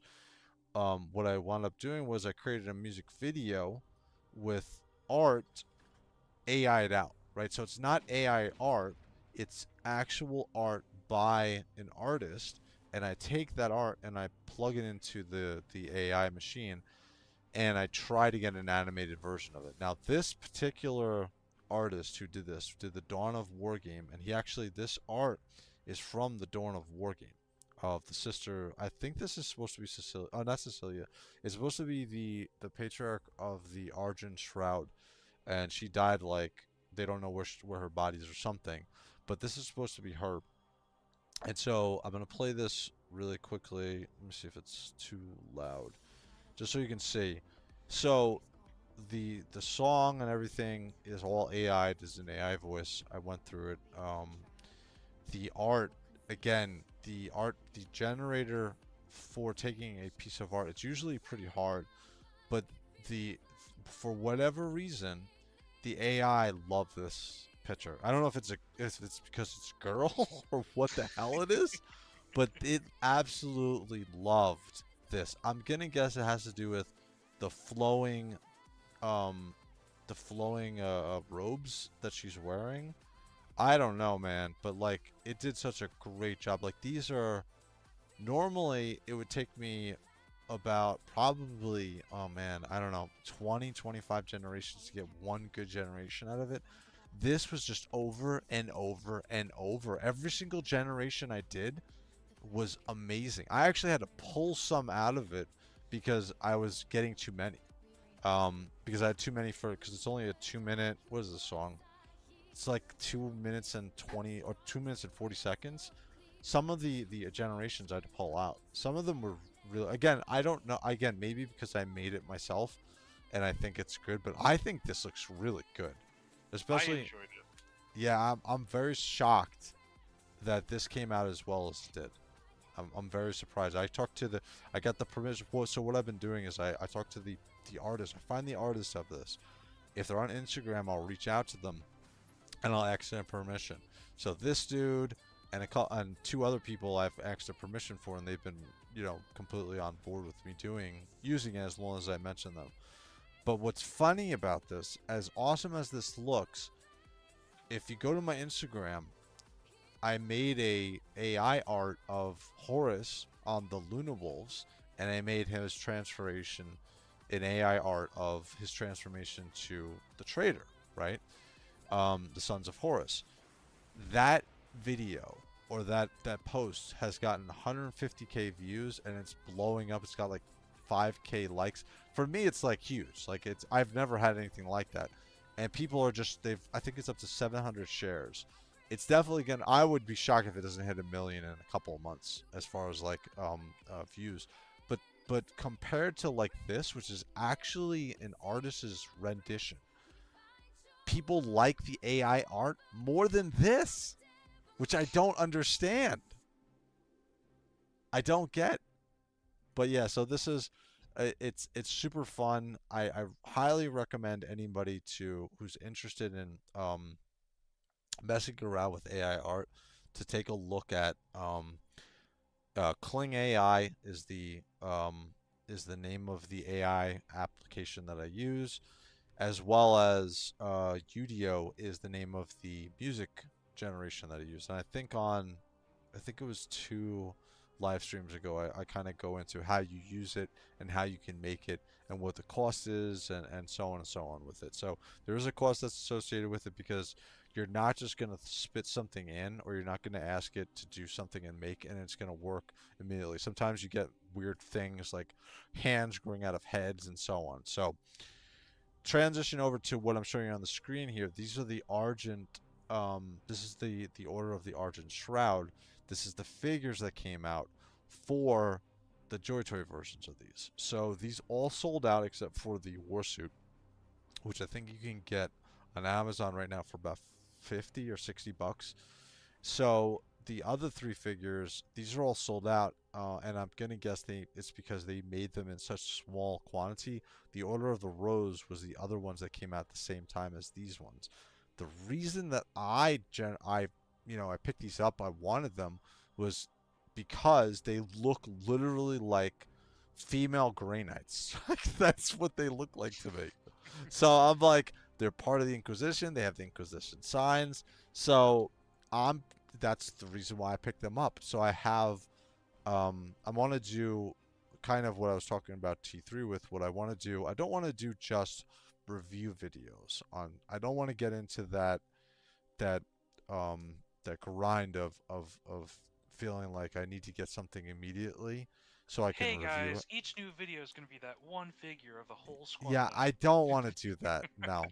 Like for instance, if you look at like my figures of the year video, I did all of the Horus, I did Abaddon, and I did all of his 4 Justarian Terminators.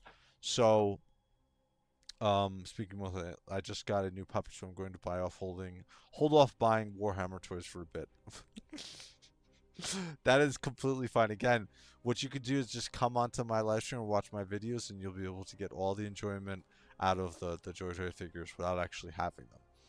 But I'm going to do a review on all of these figures, and also all of my sister's figures, because I have all the Sarita's figures, and I want to do one big review on them. Same thing with my Grey Knights. I want to do one review.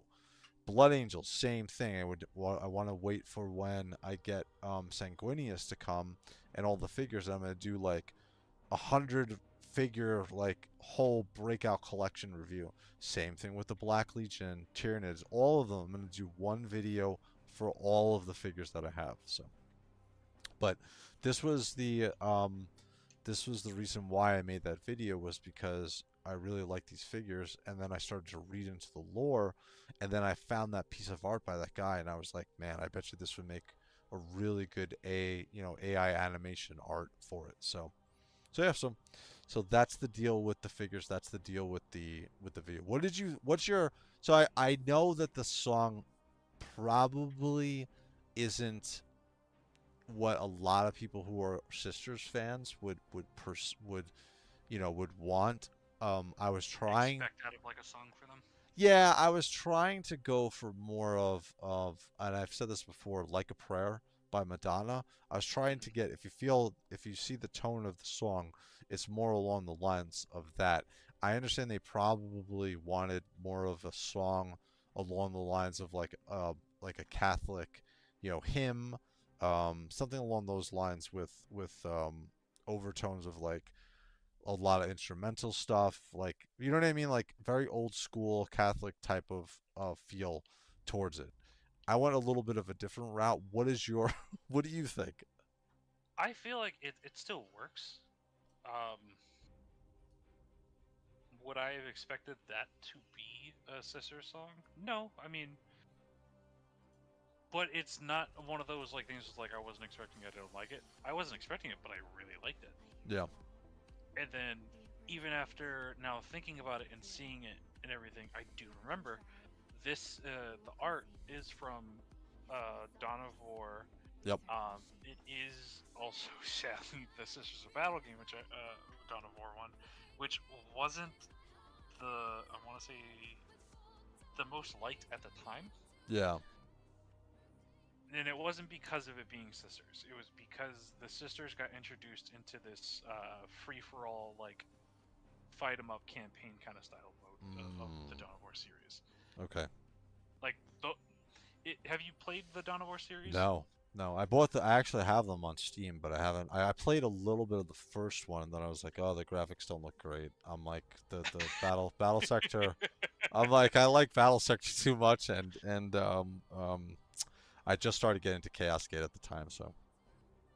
Well, 1 and 2 are really good, and they have like a fully fleshed out story, including a lot of like the DLC story that you can get for different characters and such. Yep. The one that I believe it was Soulstorm is what it's called, and that one essentially it was a campaign of essentially, hey, here's this planet. Each faction that's on this planet has found something or has witnessed one of the other factions, whether they are also Imperial or not, doing something. And they're like, all right, well, you guys are blasphemous for doing this thing. And then the other faction came in and was like, well, no, you're blasphemous for doing this and attacking them.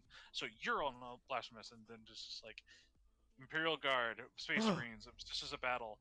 Eldar, Necron, Orc, and Chaos all fighting over, I think even Tau is part of it. Yeah. All fighting over like this small sector of like, I want to say 3 or 4 planets. It's the most ridiculous story of like, well, wait, why can't all these? And it's just like, then you got to realize, because as a gamer, I didn't read any of the books, I didn't understand. I was always like, why can't they just get along? Are they part of the same faction? Yeah. Nope. The Imperium all hates each other, with Insight also like supporting. Oh, for the Imperium and this and that. Yeah, no, I one of the funny things about Grey Knights with the Sisters is there's a infamous story of the Grey Knights killing a bunch of sisters so they can use their blood on their armor, so they would be much more effective against the demons. Now I think that was retconned, and it didn't actually happen because it was really terrible. But um, yeah, going back to like the sisters and stuff like that, I think that again they're one of my more favorite. I actually like the way the figures have come out, so much so that I have one thing I want to share once I finish the review on some of the collection reviews, is I have this awesome glass display circular, and I have the Grey Knights at the top of it, and in the middle I put all of the sisters. So I even have the Celestine, and then I'm gonna put the. I have a couple other sisters that I have to unbox.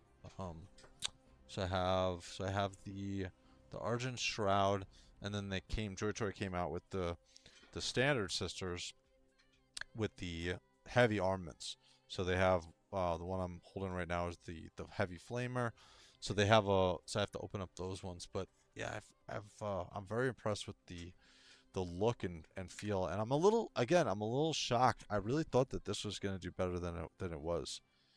This video, but it is what it is. Like it's the one thing that I've learned with YouTube is that you put something out and you forget about it, right? That's the best way to do it, because what winds up happening is you wind up killing yourself doing something, and then you put so much energy into it, you think that's gonna be awesome, and then you're a creator, so you have a very you have a very High hopes for what it's gonna do. yeah, you can't critique it. um So yeah, the Bloody Rose is the ones I was speaking. Moistly was talking about. So the Bloody Rose was the ones that they came out with, and actually I'll show you right here. So this is the Argent Shroud. I'm actually, you know what? I want to see if the Bloody Rose ones sold out as well. Let's see. Yeah, they sold out as well. So they didn't actually get a one of the armors. They just got the 3 figures. Interesting. Very interesting. But yeah, it's just you have to be very thick-skinned just to put it, not thick-skinned, but what I'm saying is you have to put something out and just forget about it, right? So for instance, you have to have things that you're working on. You have to have an idea of what the next thing is. So for instance, I did the review on the Ultimate Guide, which came out. The other thing that I'm very happy about is I was trying to figure a way to do a White Dwarf magazine review, and I'm not interested in any of the Sigma stuff, the Age of Sigmar stuff. So I'm just gonna review when I do the White Dwarf. It's just gonna be Warhammer 40K stuff in that magazine. So because I don't feel like reading the Sigmar stuff to the camera or talk about it, or show it, because I don't really care about it. You know what I mean? I want to make sure that Mm. what my channel is hobby stuff that I'm actually interested in. And it goes kind of back to that whole thing with I don't want to be in the rat race of having to get something to review it. You know what I mean? Like I don't want to have to, and it's good that other people like that, but like for me, it's again, this is my hobby, so I don't want to ever get to the point where And if you say, keep me honest, T3, like if I'm ever buying something just to review it, if you could tell, like I don't want to do that. That there has to be a reason why I'm purchasing it and I'm opening it up and I'm gonna keep it. That's Yeah, the whole thing. So that's from a person who is viewing a lot of reviews. It's always good when there's that type of review because it's a more genuine reaction yep, yep, versus, oh, I gotta complete this collection, I gotta get everything, or I just gotta review it so I can make the cash later from this purchase. yeah, So it's just like, if it's like, I know what my collection is, and this is why I'm making this video about this review. And if it's a genuine one, like where you're like, there are some faults, I don't like this or that thing, but I will still like it because of this and that, I can accept that. exactly. So it's more of like a, that will pull me in. Like your reaction to JOYTOY has definitely built me in more on the like, yeah, I'll jump on definitely getting Leaving Rust and everything, and like actually dipping my toes. And then it's just like, if I can hear more from JOYTOY, maybe about some more of like the guardsman stuff, Yep. yeah, I'll probably dip on getting some more guardsmen. It's just like, but am I also shooting myself in the foot with how many collections and No, I hobbies know I'm that's what collecting? that's just Yeah. hard. Dude, the best thing is what I found is, again, halfway through this year, I took a drive down to North Carolina and I sold off half of my collection of everything I had, and I specifically sold off the classified figures because what was happening was I was just buying them to buy them. And then I remember last Christmas I walked into my collection room. Not in here, I have another room in the garage, and I walked in there and it was just piled high of GI Joe classified that I had not opened, and I was like, I have no interest in opening these figures. I realized, I'm like, you know what, I'm gonna super cherry pick specific things like Legions. I'm gonna super cherry pick that stuff. I actually went to Legions Con this year, and I did not walk away with a single Legion's figure. Not a single one. Which The I'm surprised, especially with like Legion's Con, because I know they do. Was it the Armory Builder thing where you Yeah, have to like yeah, I was not get interested in mesh? that. I was not Huh. interested in that at all. So I sold off the part of the purge of my collection. I sold off the all of my Legion's figures because I was part of the second Kickstarter that they did, and I went in hard. Like I bought a ton of stuff, and I kept everything in boxes, and I never. I mean, I displayed it, but like I was never like super into it. And then I realized I'm like, let me keep the things that I want. So what I wound up for Legions, what I'm doing is I'm gonna buy every single vampire that comes out. Thank God they're not like the Ultramarines. They're very they're very sparse. And then cherry pick the rest of the figures. For instance, Arakagor, the dragon, the blue dragon figure that came out. I definitely wanted him, so I picked him up. The dragon, the green dragon that's coming out. That's one of kind of the reasons I didn't buy anything at Legion's Con was I was like, man, like money's not. I wouldn't say like it's not that money's an issue, but I want to make sure that I'm spending money for Correctly. things. Yeah, it's again, it comes back to like I walked into my room and I had just a bunch of boxes of classified that I had no intention of opening. It's the same thing with this stuff. It's we're getting hit with so much stuff. You have to take a step back and make sure it's something that you actually like because you're not going to get rich off this stuff. The stuff that's coming out now is just for your pure enjoyment. You need to get past if people think that they're going to like sell this as their retirement, that's not going to happen, dude.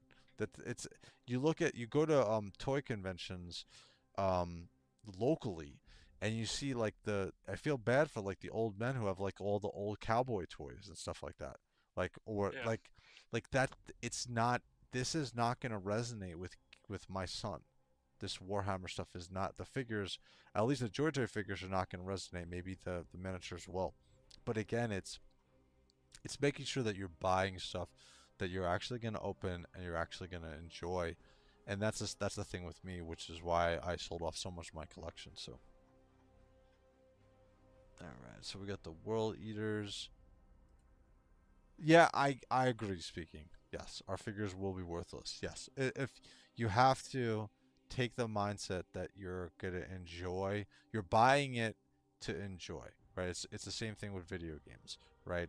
You're buying it to enjoy. I'm not gonna make my money. I'm gonna have a retirement fund off of my hobbies and the things that I buy. Yes, it's not an investment.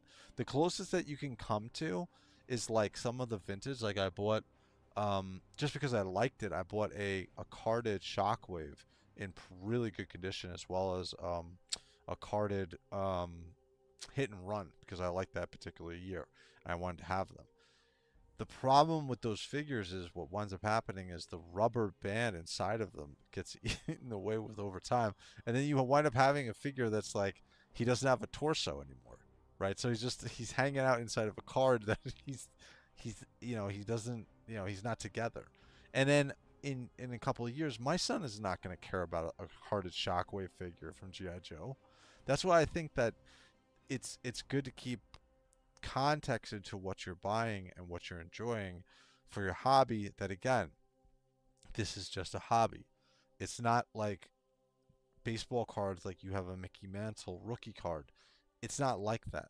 It's not going to transfer over to the next generation. I think that's important for people who are spending the money now to understand. When we grew up, we were inundated with cartoons and toy lines that are appropriate for those. And as we went through our lives, we equated a lot of our things to those sort of things. My son plays video games all the time. He plays um, Minecraft, right? There are Minecraft toys, but he doesn't have an affinity for those. He has an affinity for the video games. And I think just making sure that you have that good sense or you have that idea when you're purchasing something that you understand that. So, sorry, I talked a lot, T3. No, you're all good. It's a good idea to have this live stream because I talk so much, dude. I just, especially if there's something that I enjoy or something that I have a feeling for, man, you can't shut me up. I don't know if this comes to the when I was in retail for a long time, but if you're in retail, you understand like how to talk to people and how to get there. When people walk into your store, you understand how to get that connection instantaneously. So it's the Oh same yeah. thing with this. Like, I'm a good hype man if I like it, right? Which goes back to the thing I was saying to you. I won't buy something just to buy it, right? I won't buy something. I will never buy something just to review it. I will buy stuff that I like and I want to have part of my collection of something that I enjoy. So, do you feel the same way? Oh yeah. As someone who, like, my first job was literally working at GameStop for 8+ years. Huh, I was actually a manager of GameStop at 19 for like 3 4 years. I hired all of my, I have so many stories, dude, from GameStop. Uh, but go ahead. I jumped in on what you were saying. Go ahead. No, it's just definitely working retail has gotten me to like understand one how to talk to certain people. And it's like, yeah, it's the whole passionate thing of like, hey, yeah, I can be passionate about a console, but that doesn't mean I'm gonna be passionate about every game that someone's bringing up to me to like oversell on. And then it's just like, yeah, I can sell someone on like a figure or some or like a statue because it's like I'm into that stuff. Yep. And then they'll be like, oh, why can't you pull that sale on this or that? It's like, well, I'm not passionate about that, so I can't really jump and hype on that to hype the customer up about the product. Exactly. Yep. And Yep. I agree. it's very much that whole thing of like, oh yeah, I want to collect what I can because sadly when I got into game stuff, I was young and I was like, I don't want to collect pops, but I worked there and I bought so many pop Oh figures. God. What? So I'm old, right? So when I say I was a manager of a GameStop, I was a manager in 97, 90, no, 96, 96, 97 to 2000 was when I was the manager of a GameStop. So I was really young. I was 19, 20 years old. And what I wound up doing was I wound up hiring all of my friends at the GameStop because I was worried about people stealing from me. Spoiler, people still stole from me. Yep, um, yep. but working at GameStop was an interesting experience from the perspective of I got to really interact with people and see get the people skills that helped me in my career because what I wound up moving into was a tech career, and a lot of people in tech don't have people skills. They don't know how to talk to other people. They don't know how to interact. It's a very Nope. awkward. Yeah, it's very It's awkward. all them thinking that they're talking to other tech, and it's just like, no, that's not how that works. Correct. It would be like it would be one of the Mechanicum. Like I just listened to one of the audiobooks and the way that he was talking, I'm like literally you're talking to a computer screen. But that's kind of the way that some people, that a lot of people in tech are. They're very much to themselves and they don't know how to interact with people. And working in retail, like I learned how to do that. Not learn. I've always kind of had that innate thing, but I kind of got to practice it is the best way. But it helped me when I started making my career move outside of tech to I can talk to high level executives because I've had that experience and I understand that they're just a person. It's not a I don't have to be nervous around them. So, but Yeah. yeah, working at a GameStop was funny. Did you ever have to do inventory at Yes. oh God. Yep. W- Especially during COVID, where my manager, assistant manager, and like three other staff members all either got sick or just straight up left because of fear. I was the only one to have to run it, and so I had to do a bunch of like managerial work for 3 months by myself until like a couple of weeks they were able to get me the occasional person who can cover a break or whatever. oh And it was wow. just like, eh. Shit, Oh, what what's if you your payment? Here's this pop we know you were looking for. And it's just like, really? shit. Three months of me helping save your store? If you don't mind me asking, what do you do right now as far as a job and career? I work at my local grocery store as a grocery clerk, Okay. and that I am looking to change hopefully soon because my hours have dropped due to the sad choices that this company is making. That sucks. Yeah. That sucks. What? So here's how old are you, if you don't mind me asking? 28. Okay. All right. Perfect. Okay. So I went, like I said, I was a manager at a GameStop very early, my 19 to 20 years old. I was a manager. I actually I quit the manager job at there because I went to a managers conference for GameStop and I got to see the uh I got to see everybody else never getting past being a manager, right? So in other words, I got to see like at the time I was 21 years old, and to me being a manager at GameStop was cool. But then I saw like 30 and 40 year olds, and 50-year olds as a manager of a GameStop, right? And I was like, okay, I don't want to do this anymore. Like I want to move on. Speaking mostly, so you're an aircraft mechanic. That's pretty cool. That's one hell of a job. Did you, Yeah. if just while I'm talking, did you learn this being an aircraft mechanic from the military? So I'd be interested to find out what you say. But I went to a couple managers conference, and I left GameStop and I actually went to work in the city right around the time of 9/11. And so I in New York City I wound up working there. And then because of 9/11 I got laid off from my job and I actually had to go back to GameStop and I wasn't a manager anymore. I was actually a standard, like I think they made me an assistant manager. But it was very weird and it was very humbling experience, is what I'll say. Mm. And during the time that I was working there, I think I worked there as assistant manager for like a year. And my friend gave me the opportunity to get into tech, right? And so I wound up working, and that's when my career went that way. So to say to you, like, you might be working within retail for a grocery store at this time, but like, dude, things like I can't even tell you what my career right now is. Like, it's it's completely different than what I was doing 5 years ago. And 5 years ago, I was in tech. So you never know where you're going to be in 5 years from now. So don't, if you're worried about anything from that perspective, I'm living proof that things change instantaneously. So, and the majority of the time I work is from home, and I absolutely love it. So it's awesome. Jealous of that.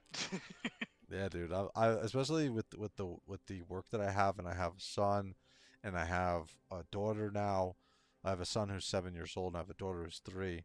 Like, I don't want to ever go back to the office, like ever, ever, ever, ever, because I miss so much, so many things with my son that now I'm able to enjoy with my daughter, that I missed out with my son. So I don't want to miss out on any other things. And what's good is I have the certifications to back up what I want to do. So yeah, so from that perspective, I'm good. I am very good. So for what you were saying, dude, things change instantaneously. You'd be surprised. I know you're 28 years old.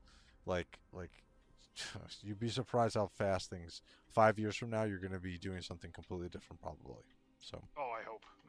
That's my whole goal is to quickly get out of this. I'm hoping to find something in security or such. Yeah, I would. So I'll tell you a little bit.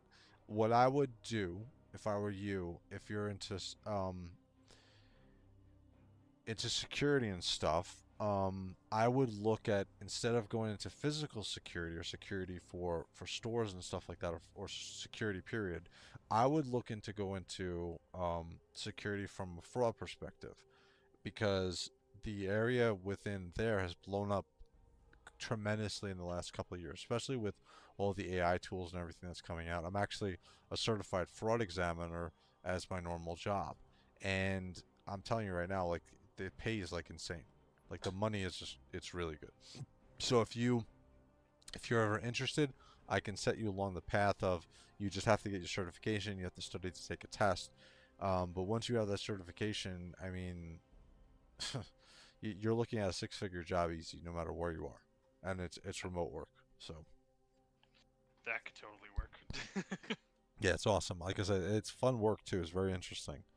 Yes, was Chair Force. I am the guy that signs off on the maintenance. Very cool. Do you go to Do you have an I wouldn't say an office, or do you have a location that you go to every day, or what are your hours as working as an aircraft mechanic? is what my next question to you is. So for anybody who's still watching for the game, what you're seeing right now is the Battlesector game. I wanna start a campaign, get through it possibly this week. So this is the Blood Angel campaign. Even though you see like Tau, you see Necrons, the campaign is just for the Blood Angels. And actually, the voice acting is top notch. The storyline is great. The campaign is great. Like see the sisters are actually, you have a playable unit later on in the game of them, but not all of these units that you see here. This is these special units are just for the game after, not the campaign game. Same thing with the demons of Khorne. You don't have them in the game. It's just Tyranids and Blood Angels that and some sisters. So yeah, so I want to start up the campaign. Do you have anything else that you want to talk about before we jump over to the game, Mr. T3?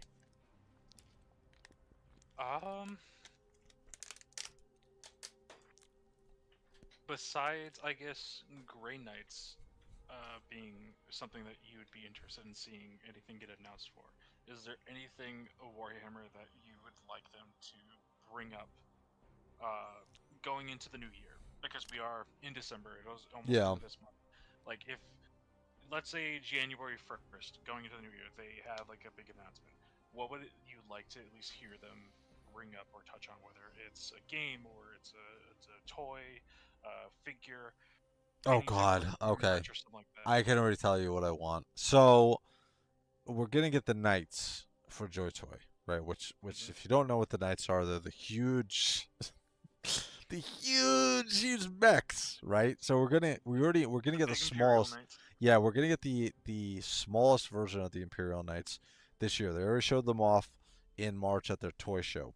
So those are coming. What I would love to see from a JOYTOY perspective, um, would be one of two things. You can't have the Grey Knights in 30K because they weren't around, but Hmm. you can have Garrow, right? Knight of Grey. So I would love to see a 30K figure announce that they're going to come out with Garrow. Actually, I think I have his book. Um, that's another thing too, is I gotta buy the special edition Emperor's Gift whenever they announce it, whenever the date of the purchase is going to be. I want to jump on that because that will be my first time buying like a special edition of a Warhammer book. Um, but talking about another figure that I want to see come out sooner than later is Corvus Corax of the Raven Yep. Guard, because I love the Raven Guard now. Now that I'm listening to the audiobooks and I'm finding out more of them, they're very close to replacing the Blood Angels for my primary chapter out, because the Grey Knights really aren't one of the original chapters. I don't know that you would even consider them a Space Marine chapter, right? Nobody's supposed to know about them. So if I'm gonna have to say right now, default, the Blood Angels are my chapter that I enjoy the most. All why I'm wearing a Blood Angel shirt. Um, but the Raven Guard is amazing. Like I'm finding out more about them, and because it kind of goes into like the game that I play religiously. Unfortunately, I can't get rid of it, which is World of Warcraft. I play a rogue in that game, and the Yep. Raven Guard are the rogue stealth killers of Warhammer 40K, and they were all black. And it's just, if you've ever seen any of my pictures of me in my paintball gear or um, um, my airsoft gear, like it's all black and white, and I'm wearing a hood and stuff like that. So the Raven Guard, I would love to see Corvex Corax 30K version of him announced, as well as the Raven Guard within 30K announced by JOYTOY. That would be, when it does come out, those are going to be amazing figures. I cannot wait for those figures to come out. I'm gonna buy as many of those as I have the Blood Angel figures, which is crazy when you see how many Blood Angel figures I have. So, um, from a Warhammer 40K perspective, I would say, I know that, what are we in, 11th edition or is it 10th edition for 40K? I We're about forget. to get. We're about to go into 10th edition, I think. Okay, so what I know that Grey Knights, the 10th edition book. I think it's the 10th edition. What do I have here? Actually, I can tell you right now. The Codex for the Grey Knights. So the one, yeah, this is the late. This is the one that came out last year. I want to say, or a couple of years ago. This is the ninth edition. I want to say. But when I'm very interested in finding out what they're gonna do. Even though I don't play the tabletop per se, I still like to know the history and what's going on. And when they come out with the Codex for the Grey Knights, and it's supposed to come out early next year, they're gonna have more history and more lore about them. I would assume they would have some more pieces in there. So that I'm really looking forward to. Um, as far as 40K stuff, I just want to see. I want to see the Henry Cavill Amazon universe created for next year. I want to see some good announcement come out. So those are. Yes. I know I gave you a whole bunch of stuff, but like, No, that's good. yeah, no, that's really what I want. And the other thing is, I want to have you have a camera, and I want to do a nice live stream together where people can see your face and I can see your face and we could talk, and that'll be cool. And like I said, I'm gonna do a complete rework of how I do my live stream, like with all the bells and whistles, to have a fun live stream with which people can interact with. So I want to see that. Speaking 100%. mostly, you are really safe on a commercial aircraft. We have so many regulations and redundant safety protocols. Oh, okay. Well, yeah, I was it. I think I flew last year to a conference from New York City to Seattle, and that was a straight flight. There was no get offs or no, no, it was just a straight flight over. I think it was like 8.5 hours to fly over, and I had no problems. Like, I never have to worry about flying. I'm never worried about. I literally fall asleep on the plane immediately. So going back, throwing the question your way, what are you excited about for Warhammer 4 for the next year for 2025? Well, we have gotten like the big tease about Space Wolves, so I'm excited to hear about what's coming there. Um, and then there's also the Kriegsman, which I'm super excited for. Yep. I'm really hoping that not only are we going to get some new generic models, I hope we get some cool armor bits for them. Mm-hmm. Because oh my god, as much as I love the Luminous tank, and I am getting I'm getting some love. I'm giving some love for the Dorn. Um, but oh my god, I would love if we can get the troop carrier that the Kriegsmen are known for. Because Mm. if we can get that, oh Have they never man, come I'm out really with gonna that? enjoy. So they did, but it was only in resin from Warhammer. Oh, okay, okay, okay, And if we can okay. get that in plastic, oh, I would love that so much. Because that would save me on a big project that I would love to do at some point. And it's this one big diorama I would love to build at some day and time when I'm able to one paint my miniatures, but two have the free time to just go at it. And Mm. it's I want to do a uh, frost planet essential diorama, but Mm. it's a D-Day scenario of essentially guardsmen, space wolves defending the area from Necrons crawling Mm. out of like the frozen sea, essentially after guardsmen and such have already like U-boat like landed. Mm. So it's not only have they thought that they won the fight with the I want to say probably like chaos or something up on top of this hill, but now they're being flanked from behind by Necrons, and Oh.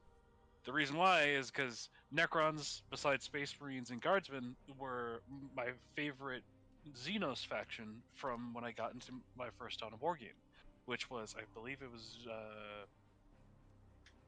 again, I think it was Dawn of War 2, which it was that had the Necrons.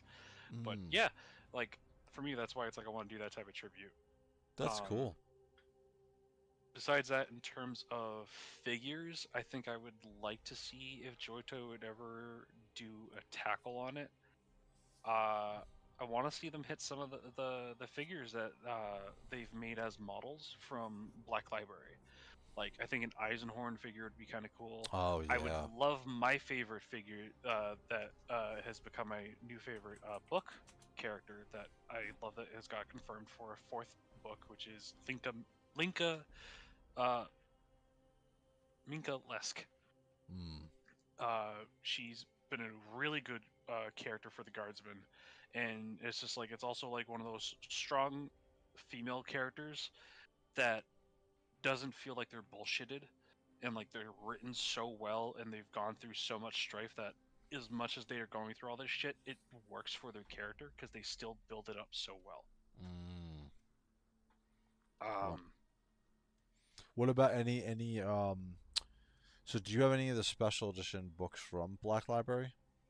yes, I have one, and it's from the Minka Les series, Oh which wow. was the most recent one before the one that's coming out. Yeah, how hard was it to get it? Did you buy it? I I, I had to stay up just to Shit. make sure that the purchase went through, and then Okay. I had a buddy who was placing an order just in case if I couldn't get mine through. Oh wow. So do you how many years ago was this, would you say? Last year. Oh, it was last year. Okay. Yep. Oh shit. Hopefully they, because again the bots and people rebuy. I'm assuming those, because they're limited in the books that they, that they're going to sell, that those things must be hotcakes for scalpers. So Yes. After I got mine, I went to go check back, and the book was out, sold out within like 5 minutes. oh shit. Okay. I need to know like when. I keep tweeting like Black Library. Can you guys tell me like some sort of date for the Gift of the Emperor? Because what's funny is the guy who did that art of Hyperion on the cover of it is the same guy that I used of the art of the sister to make that video. So Oh, so I want to get that book, and I want to have yep. him autograph the art for it. So That'd be awesome. yeah, so he's a really cool dude. I don't know. I think he's in. I gotta find out where he lives, but yeah, it's funny. He did the art for the Hyperion of the Emperor, of the Emperor's Gift book. So yeah, it's very cool, very cool. One other thing I would love to see, another wishful thing, is a expansion pack to Chaos Gate Demon Hunters. Like Mm. I would say Chaos Gate Demon Hunters is probably, if I would say the top 3 games all time for me, video games. The first one would have to be, it would have to be by default World of Warcraft, because I played the goddamn game for 20 years. So it Yeah. would have to be World of Warcraft. Second would be Street Fighter, just because I used to be huge into the tournament scene, and I used to play. I actually got Street Fighter 5, and I was playing it, and I had to stop because I was getting very violent. I'm very tough on myself with that game, because Mm. if you mess up, like you sit in training mode for hours and you learn how to do combos, and then when you go play, if you mess it up, you're so angry at yourself. It's nobody to blame but yourself, and you screwed it up. And like dropping a combo in that game is such a oh god, it makes me angry. So I had to stop playing Street Fighter. But Street Fighter's number 2. I would say Cascade Demon Hunters, as crazy as it sounds, is probably not my top 3 game of all time, dude. As Mm. insane as that sounds, that's how much I love that game. I literally, if you look on if I show you Steam right now, I think I have close to 900 hours playing that game. Okay, there's Wow. no PvP in that game. Okay, none. And I played the shit out of that game. So, what Speaky said, in Warhammer lore, the Necron's weakness is pretty lame, but they have to downgrade them so the other factions have a chance. Street Fighter 2 was the best. Yeah, again, because I'm so old, I grew up during the time when Street Fighter 2 came out. I wasn't part of the tournament scene for that, but I got part of the tournament scene when the Street Fighter Alpha series came out. Street Fighter versus X-Men, which I didn't play as tournament, but like that entire time period when the Third Strike series came out, that's really when I started getting into the tournament side of Street Fighter. But All right, The so only tournament I ever did was just like the small ones in my neighborhood, and my favorite character was Cammy. So oh, I'm excited to get her hopefully next week or the following week, depending on delivery from Big that's another thing that I have to be very careful of. I don't buy the Jada figures, Bad. because again, so good thing about me is I'm very much of a cherry picker for Yep. what I don't know. Speaking, dude, I'm old as shit, dude. I'm really old. I'm 40. I was born in 1977, so I'm 47 right now, dude. I'm almost 50. I don't think you're as old as me. No. I don't think you're as old as me. What's funny is people will be like, I'll play arena, and Solo Shuffle is what I'm playing right now. Essentially, you're paired with random people, and you go in and you play. And after a lot of the games, people will message me, or during the game, they'll be like, "Wow, I can't believe you did that." Blah blah blah. But again, I've been playing the game for 20 years, and I'll be like, "Hey," I'm like, "If you want, check out my YouTube," and they'll be like, "Oh, you're old as shit," and I'm like, "Yes, I know." So it's actually it's pretty funny. Like some of the guys are like, some of the people I play with, if I've been playing World of Warcraft for 20 years, some of these guys I've been playing the game longer than they've been alive. Some of these 17, 18 year olds. So, speaking mostly, so Dalsum guy here, those JD figures are awesome. Yeah, I'm 1 year older than you. Oh, Wash. All right, so I'm not the awesome celebration time. I'm not the oldest person, well, not in the room, but on the stream. So that's good. That's a very good thing. Not that you're old speaking. Like we're not old. We're just we're we're experienced is what I'll say. So, but um yeah, I think it's time to start this campaign up. What do you think? T3 for Battlesector. Yeah, let's start it. I'm excited to watch. All I right. actually haven't watched any gameplay of this, so this works out really well for me getting a first view. Cool. All right, let's start it out. So we're going to start a new campaign. Right, so these are the different versions of the game that you could play. Age of Crimson Dawn is what we're gonna do is the campaign mode. Demonic Incursion is it's like waves of demons that you fight against, right? With you get a certain amount of points to build your army out, and then they come at you in waves, and you see how long you can last.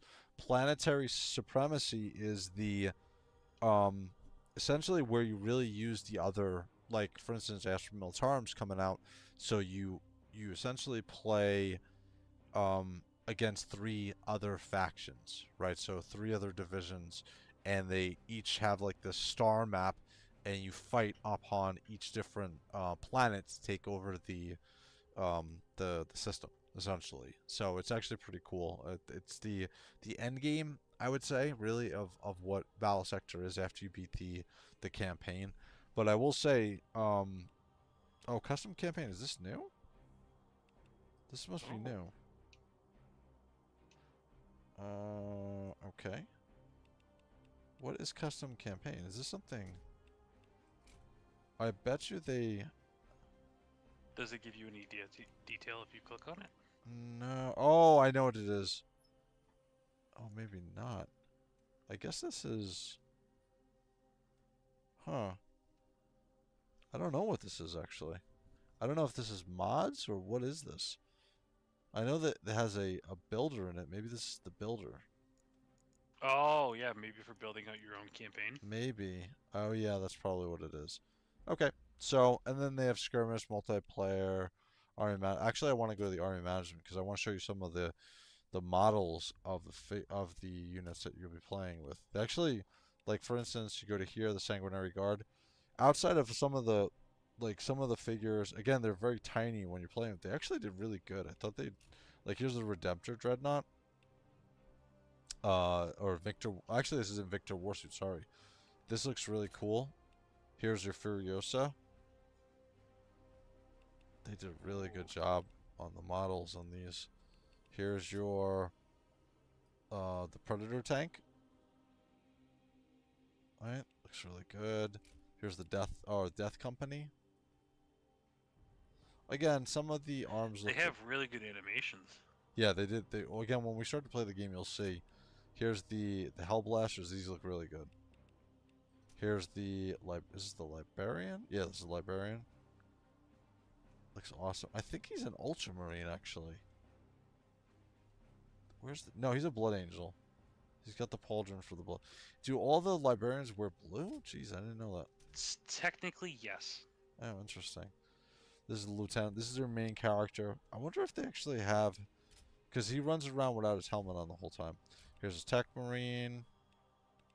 Looks pretty good. The Terminators are awesome. They all have the. You can switch out the gear that they have. These are right here is one of my favorite units, the Aggressors, because they have the long range bombardment missiles from their cannons. They're great at melee, and they also have the Gatling bolters attached to the wrist, so they're really good overall. Yes. What else do they have? I know they are a popular unit to use inside the miniatures tabletop. Oh, are they? Yes. I did not know that. Here's your standard intercessors. They look really good. They did a good job on some of these models. Really good job. And you can customize them for what you want them to use. Here's your assault squad with the jump packs. And then you have your interceptors. Yeah, they have the dual pistol bolters. Yeah. And so if you look, here's this more specialized version. No, wait, this is my army. So you build out your army. You have a certain amount of points. You can specialize the particular units once you get to the end game. I wonder if this is the Blood Angels. I wonder if I can see. Let me see. Create a new army. Yeah, you can. So here's the Tyranids. Here's the Necrons. I'll show you the Necrons because I know. Speaking English, there's watching. So here's the here's the animations for the Necrons. There's this dude. Here's the Royal Warden, which we showed before as a JOYTOY figure. Here's the Plasmacer, getting us some sort of techno guy. This looks cool. This is the Hexmark Destroyer. We're not that old. We still have a lot of Piss and Vinegar. Ultramarine. No, they think. Thank God they don't have Ultramarines in this game, dude. At least not yet. These look cool. These are the Destroyers, which we see all over the place. Well, it looked like there was an Ultramarine in one of the backdrops. It did. The Tyranid was picking him up and killing him. I think that's the reason why. I think that part of the storyline. Here's the Annihilation Bards. Jeez Louise. They sure love their green guns. The Locust Heavy Destroyers. I'll say this, the Necrons look really good. I guess because they were some of the newer ones that came out with. I believe some of the models actually look like they're shared with the ones from the Mechanicus game. Oh yeah, that's right. I didn't think of that. That makes sense. Here's the Immortals. And then you got... These are the Scarab Swarms. The flayed ones. These look like these are the melee ones. And these are your warriors. So that's pretty cool. So that's all the Necrons. Let's get out of here. Here's the Adepta. Here's all the stories. So what's interesting about this is this is one of the main characters. She's one of the main characters. The hospital. Again, some of these you can play with in the campaign, but some of these were made because they made just so you could play with the army. This one is historical. They definitely are not in the campaign. The Sisters Repentia, definitely not.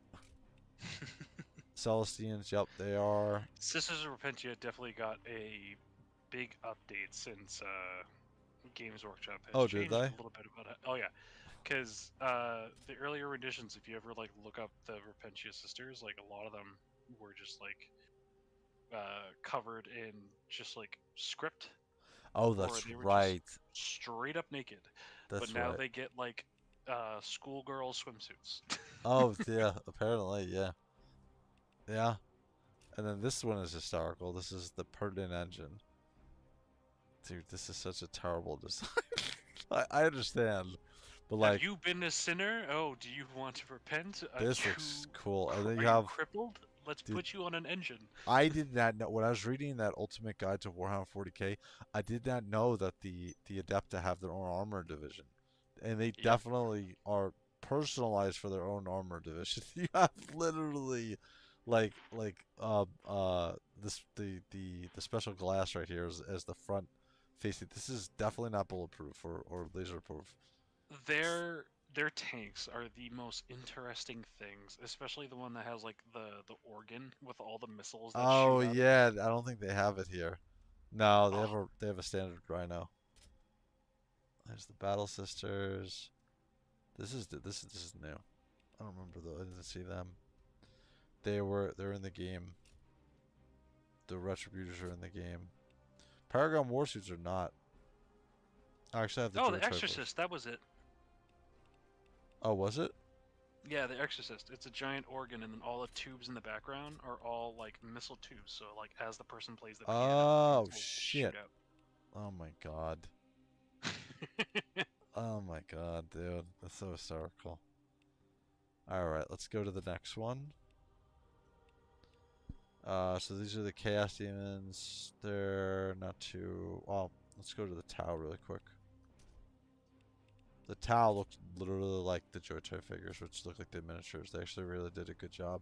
These are one of the more new ones they came out with for the game. This is cool. Again, I'm not big into the Tau, but they look good. This looks like every time I see this, it looks like Big Hero 6. That's what they remind me of. There's another Big Hero 6. These guys are cool. They all, their tanks look like from episode 1 of Star Wars. The droid army. They look like the droid army. Ah, yes, the Federation. Yep.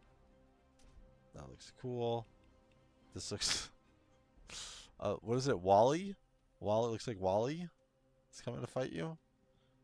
Fire Warrior Breacher team. Tactical. Again, these are funny. They look. I mean, they look really good. The models. It's just I'm not into the Tau. Let's do another one. So the orcs. Wally mech. The orcs. Let's see. This I, dude. I will say I love a lot of the fun like paint jobs people have given some of like the mech based miniatures, whether they are Tau or some of the ad mech and whatnot. I think my favorite one is someone turned I'm trying to remember what it was called. It's an ad mech like robot with like the rounded dome head, and they painted it up as if it was a giant arcade machine. And so each one of the mechs, because I think it comes in a unit of like 3 or 2. One was Pac-Man and one was Tetris. That's hysterical. I'm looking at the orcs. They actually did a really good job on the models for these. Holy crap. Oh yeah, Really orcs good are job. always really good. They've just really. This is what JOYTOY should have made figures of. Holy crap. Yeah, that's what I mean. Like the standard war boys and like the dreadnoughts. Look Like at that's this what thing. should have been made. Oh my god. You can't tell me that this wouldn't have sold like crazy. Oh, Pain Boys, yep. They made a figure of him, the Burner Boys. Dude, Meganauts. I did so the Speed Freaks game, and then they came out with another game for aerial combat just for the orcs. Oh my god, so crazy. Well, The they Speed- also came with the side scroller one, which I actually really enjoy. Oh yeah, that's right. I have that too. Actually, God shoot his I gotta do a teeth. playthrough of that too. These look like goblins. This is so hysterical. I have that on Switch. Oh, cool. That's a good game. I played the first board of it. Do you have it on the Switch or no? I have it on the PC. Oh, on the PC. I was gonna Yep. say if you had it on Switch, I would happily play with you. Yeah, no, I wish. My son has 2 Switches actually. Oh, let me go back to Army Management. I want to see the last ones. I feel like that's also just like a really fun game just to like let off some steam while playing. It definitely gives the vibes of oh god, what is that series that had the goofy small little tank, but now they're making figures of? Oh, Metal Slug. Yes. Yep. That's what it makes me think of, is Metal Slug. Yep, absolutely. So here's Tyranids. So let me ask you a question. I had this question when I was doing looking through the Ultimate Guide. So I'm looking at like all the color. These look really good. Wow. Looks like a Gene still there. But so the colorization, the purple and the bone white, is this just for Hive Fleet Leviathan? And then the other versions of Tyranids are differently colored, or are all the Tyranids the white and purple? So it depends on the hive fleet that they are part of. Okay, that's what I figured. Yep. So I believe this is the Yeah, this is all of Leviathan. Yeah, Leviathan. These are cool.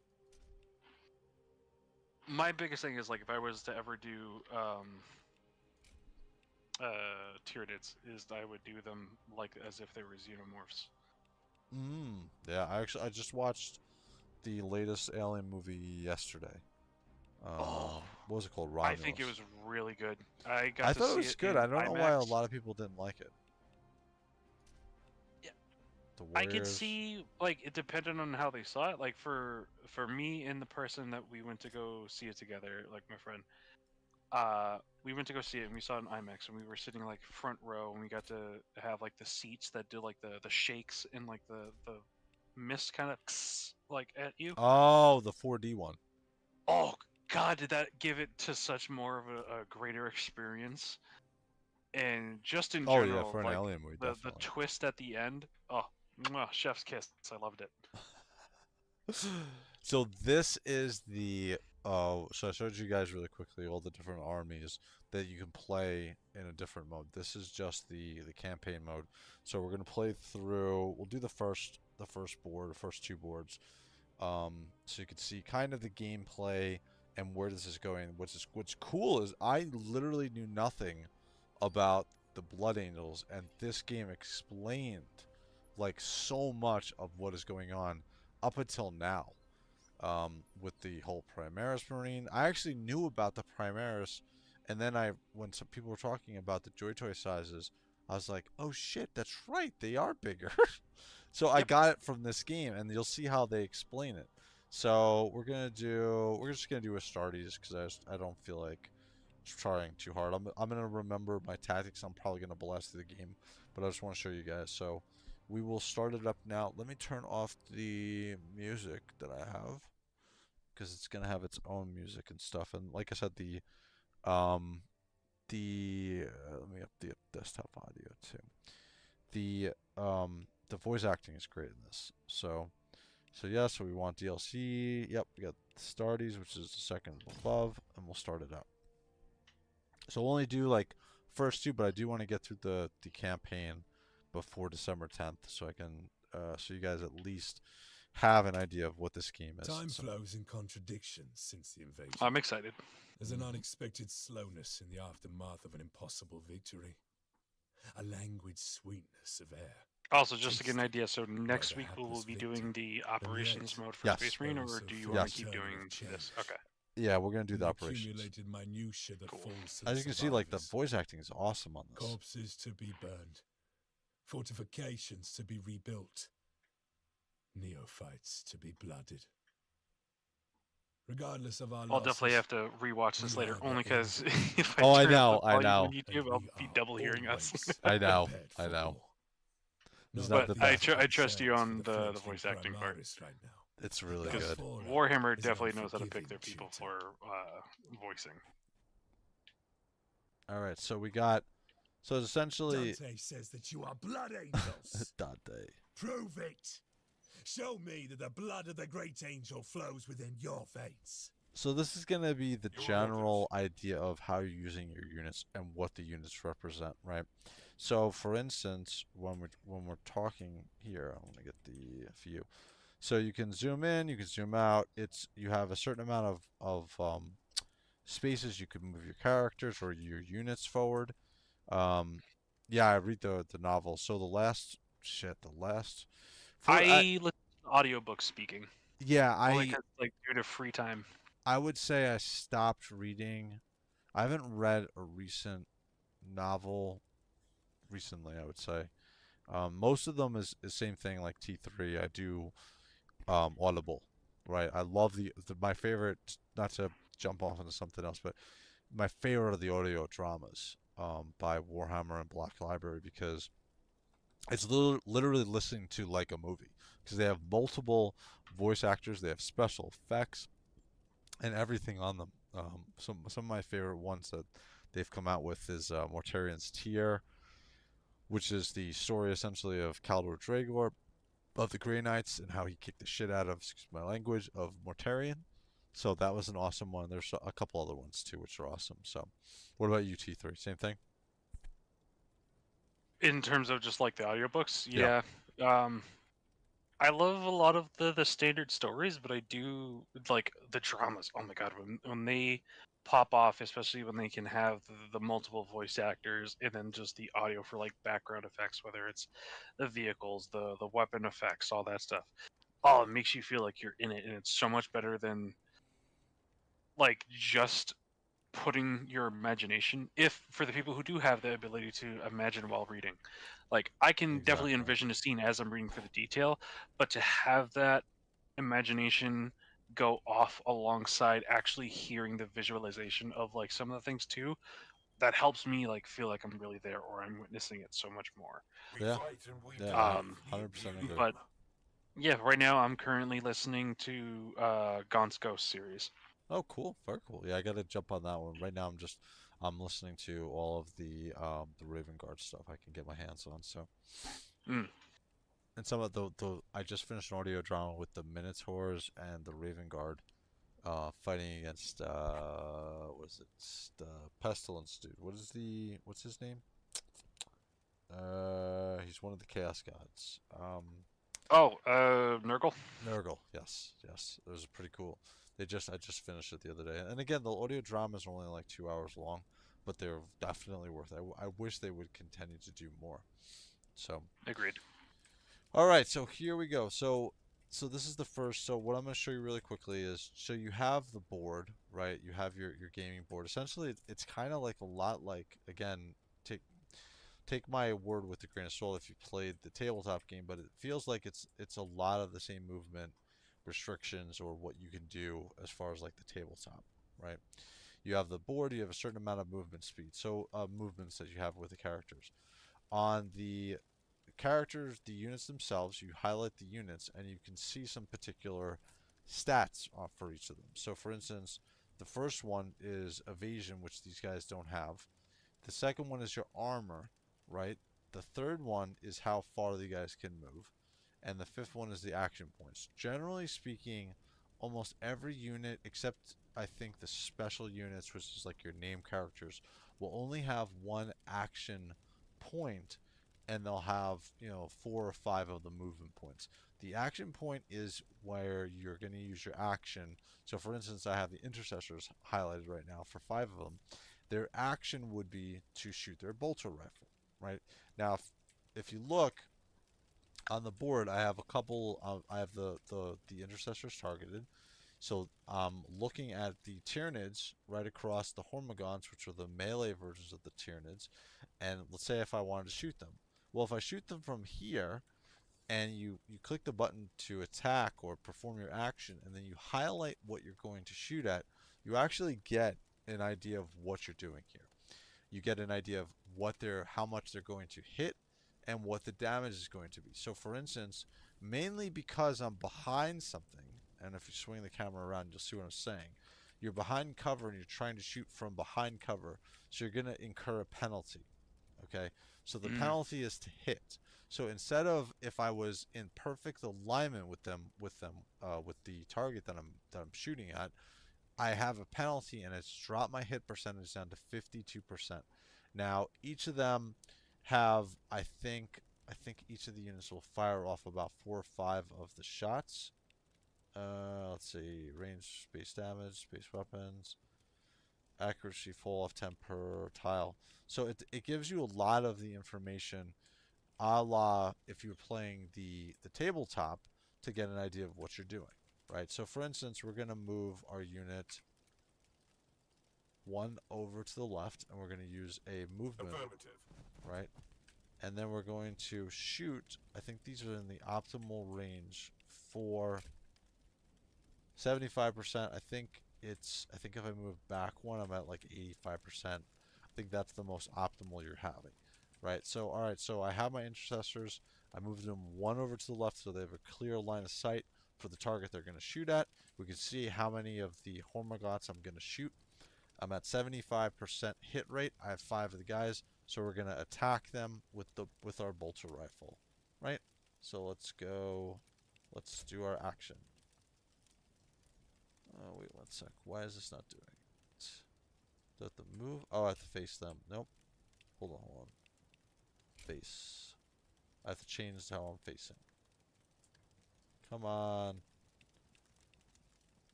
And I used the movement. That's not what I wanted to. But anyway, so let's see if this changes. Yeah, so if you saw, when I was here, I was at 75%, so I moved up. The optimal range for a bolter rifle, I think, is 4 tiles. So my hit percentage dropped down to 65%, right? So we're going to shoot. Alright, so I took out 4 of them, and I got a couple. No, I did not get extra, actually. Yes, I took out 5 of the Hormagots, so now I have these remaining. Now I have no more action points other than movement points, right? So one of the things with this game that you want to do is you want to take advantage of something called Overwatch. When you know that you cannot attack or accurately get a good shot off or attack the NPC or the unit effectively, you throw up your Overwatch, which is essentially a particular area that you're watching, and you're going to use your action point if the enemy goes into that area. It's actually really effective for certain classes like the aggressors, which you'll see they have a great Overwatch where if somebody moves in front of them and they try to move away, they immediately attack them, and their melee attack for the aggressors is really powerful. So we have we did our 1 action point move. We're gonna highlight our other intercessors, which are right next to them, and we're going to. This is 75%, so this is what 1, 2, 3. I bet you if I move back 1, I'll be at the optimal range for the bolter. Let me see. I think it's 4 tiles. Oh no, actually, I'm sorry. It is. So 75% is the maximum range, or the best range for your bolter. So we'll shoot off our bolter rifle here. Engaging the enemy. This should finish off the Hormagots that are here. Yep. So we wiped out 1 of the units of the Hormagots, so they're all wiped out. Nice. So one of the other things that is very similar to, I think StarCraft or any of the real-time strategy games have the fog of war, right? So you can't see outside of your line of sight of what you're seeing, right? There's units that are moving. There might be units in the fog of war that you have no idea are there, right? So Right. one of the things that's cool is as you develop more units, you can get units that specifically can make the fog of war lessen, right? So you'll move forward and you'll get more of the fog of war removed, essentially. If you move far enough away, though, one of the things that happens is the fog of war will overtake it. So it's not like Warcraft. I think Warcraft was the game where you would uncover a fog of war, a portion of the map, and it would stay uncovered all the time. You still have to stay within line of sight to have that portion of the map opened up for you. So, all right. So we did our intercessors. We have another. Kind of reminds me of Halo Wars. Oh, what is that? A real-time strategy game? Yeah, Oh, where never it's played just that. like if you drove away or anything, if you didn't have something positioned in an area, you wouldn't see what was going on, but you had it like marked off on your map that like, hey, you've been here, but you don't know what's going on here. Oh, that's pretty cool. I did not know that. So let me lower. I didn't know that Halo actually. I mean, that they had a real-time strategy game. So we Good have. story too. Oh, cool. What it does it play like XCOM or was it is just it plays like a standard RTS? Plays like a standard RTS. Hmm, cool, very cool. All right, so we But looked at the sorry, continue. intercessors. That's okay. We looked at the intercessors, right? We have a couple more units that we can move, and our even though we use our action points on these particular intercessors, you still have movement points that you can move them. If you don't want to move them, you don't have to move them. You just expend. You could say your turn is over for this particular unit, but we still have some Tyranids here, and we have the intercessors. Sorry, the aggressors. The aggressors are one of my favorite units in this game because couple of the reasons.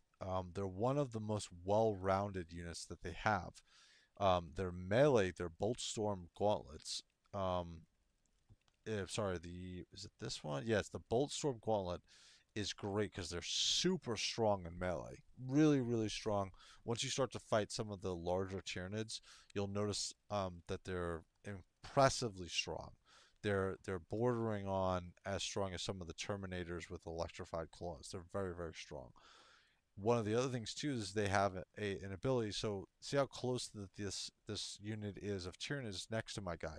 If it was their turn and they tried to flank me, tried to get behind me to get a better percentage of hit or better damage, my aggressors would immediately attack them because they're so close to them. It's almost like an Overwatch area automatically for them. So what you want to do with your aggressors is try to get them up to the front lines as fast as possible with a little bit variation. If you have Terminators, you want them to be the front line, and you want the aggressors right behind them. And you'll see particularly why. Now, like I was saying before, you only have one action point, and that's true. But the aggressors are one of the only units in the game that they have on their backs. They have this thing called the Frag Storm Grenade Launcher, and it actually doesn't have an action point. It has a cooldown. So any unit that doesn't have an action point for one of their actions, just a cooldown, is very powerful.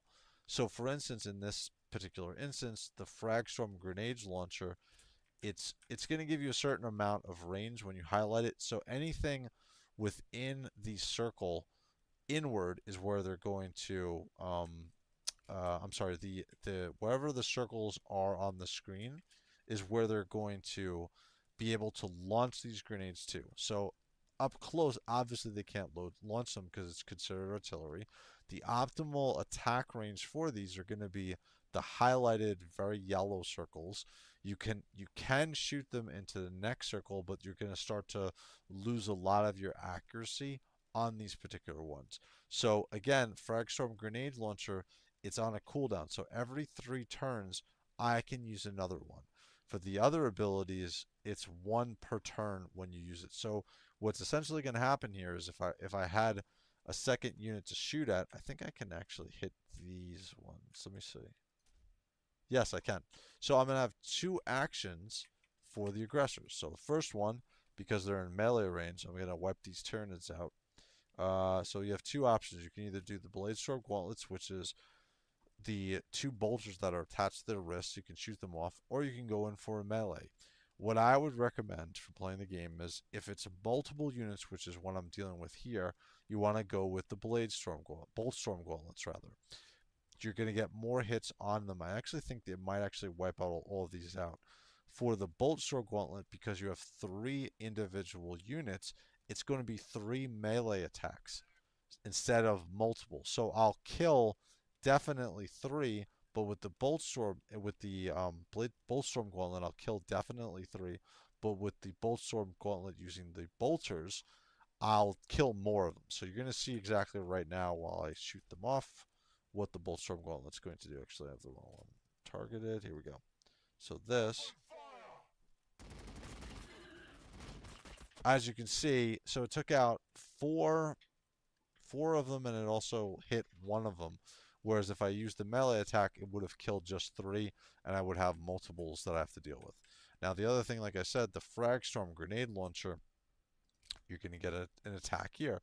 So for here, you look at the 2 hit percentage. I'm at 90% because I'm in that really perfect semblance of let me go back to here. Right? So if they're right on the outside, this would be normally 100% if they're within the yellow circles, but they're right outside of it. So I'm still going to hit them with pretty good accuracy. And you'll see right here, they're going to shoot the artillery. Wow, they almost kill all of them. So again, I love making as many aggressors as I possibly can because they have the ability to be great frontline defenders. They have great melee attacks. They have high armor. They also have the ability to guard a particular area. If somebody moves up close and tries to move away, they'll immediately try to melee the person and probably pull them back and not allow them to run away. Or they have their artillery for long range attacks. They're one of the best units in this game. There's also upgrades to them if you don't want to use the Bolt Storm gauntlets where you're using the bolters, which I just used. You can have the Flamer attachment on them. And as you'll see, certain Tyranids are particularly more effective with flame type of weapons. So one of the important things too is to remember your facing direction. So because I faced over to the left, I want to face directly to the threat in front of me because they'll get a bonus to hitting me.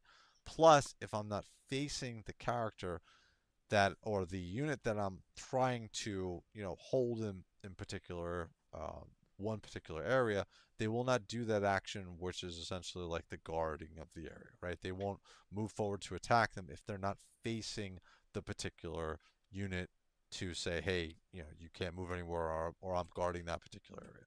So this one is done. So I used my 2 attacks. I used the Bolt Storm gauntlets, and I also used the what is this called? The Frag Storm Grenade Launcher. So I'm going to end my turn. Well, actually, I'm not going to end my turn. I'm just going to leave these guys here. Now we have some more aggressors. So I'm going to move them over to here. So I think this is the optimum range for the bolt rifle. Right, and we'll just shoot out these remaining Tyranids that the Bolt Storm, that the grenade launcher didn't kill. Boom. Alright, so we have these units dead. And again, because of the fog of war, I don't know what's going to be coming here, so I want to face forward, make sure that I'm ready for any type of enemies that are coming. We can already see from the fog of war there's some additional Hormagots which are going to be coming, but I haven't talked about yet one of my favorite units to use also, which are the Assault Squad, which are led by this name character, Sergeant Carleone. So Sergeant Carleone has some special abilities. He has more than 1 action point, which again, your standard units only have 1 action point, unless you have like a frag launcher, like I was saying with the aggressors. So these dudes all have jump packs. They come down, they do damage. They also have great melee attacks with their chain swords. One of the only drawbacks to them is they're using bolter pistols, so they don't have long range attacks. But with their mobility, you're not really going to need them to have bolter rifles. They're really get in, get out type of units. So for instance, Sergeant Corleone, I'm going to use his jump pack first, and we're going to jump over to here. Because I know from the fog of war I can see, or I've known because I've played this so many times, that there's going to be some units right here. So let's do... So I can extend out how far I can jump, but it starts to use my action points. So you see 6 MP is your movement points, 6 MP plus 1 is your action point, 6 MP plus 2 action points is my 2 action points. I don't want to use my action points because I don't know what I'm doing. I don't know where the units are or where the enemies are. So I'm just going to jump over to here and use my maximum movement points. Now I'm opening up the fog of war. And I don't see any more over here. No big deal. So I think all the Tyranids are dead except for this one. But I know from playing this that there's going to be some Tyranids that are going to come over here. So I'm going to take my other unit, my other jump pack, and jump them over here to assist Corleone. Look at you having foreknowledge. Dude, I actually played this game a lot too. This was a fun game.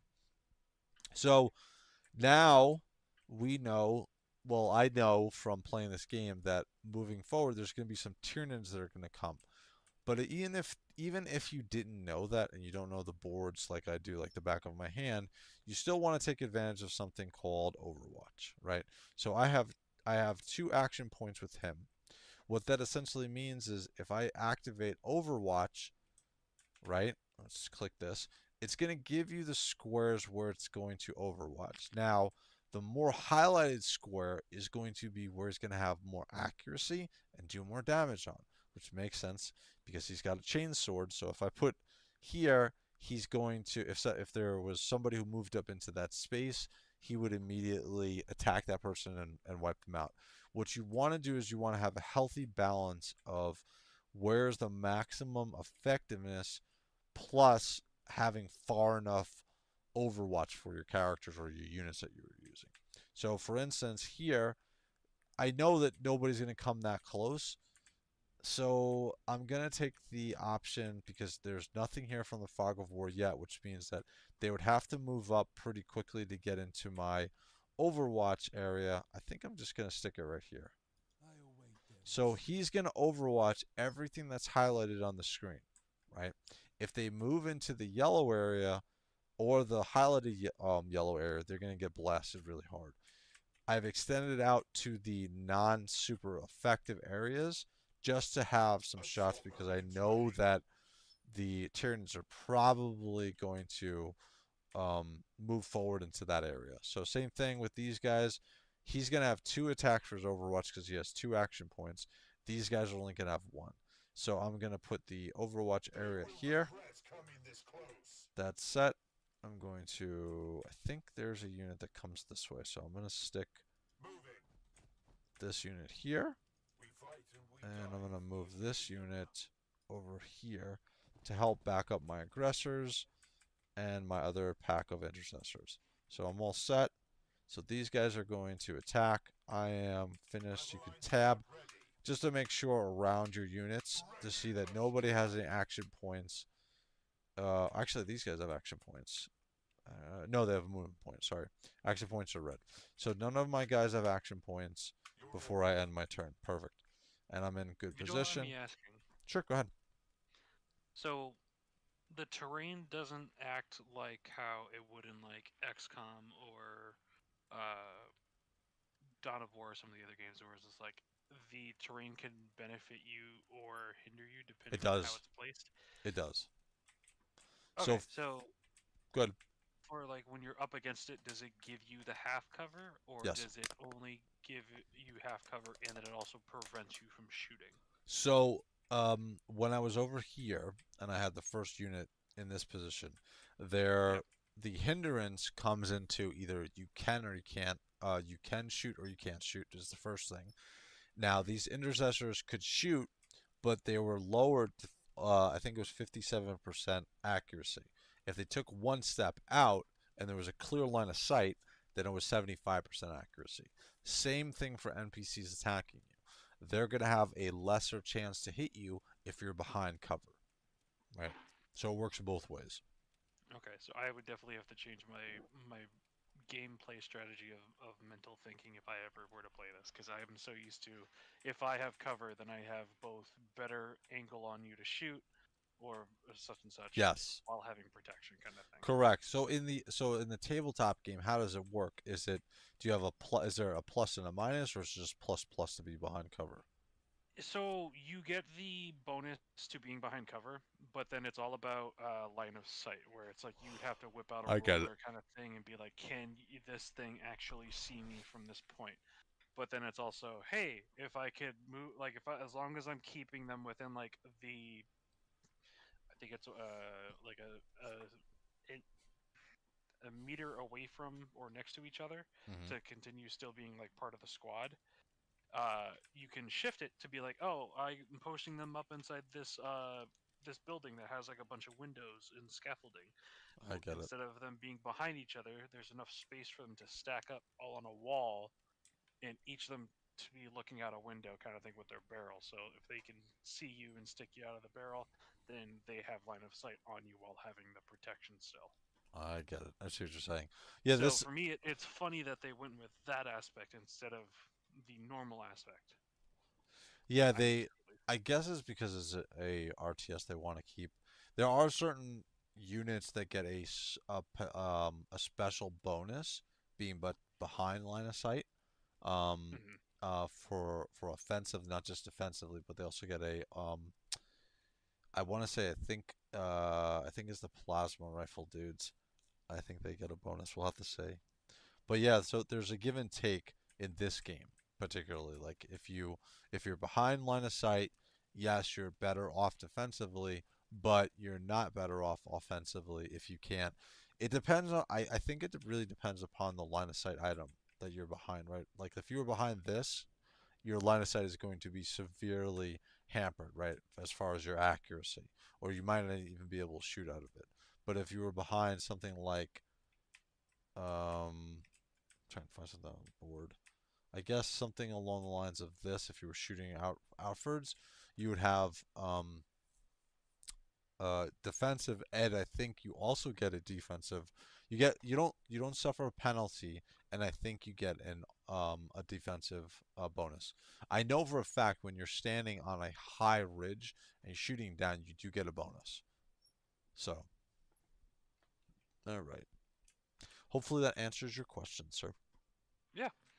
All right. Also, another thing, Sure. because you are a Grey Knights fan and you're dealing with these units, and as it seems like you are a big fan of the aggressors, do you think you would bring aggressors into your Grey Knights units if you were?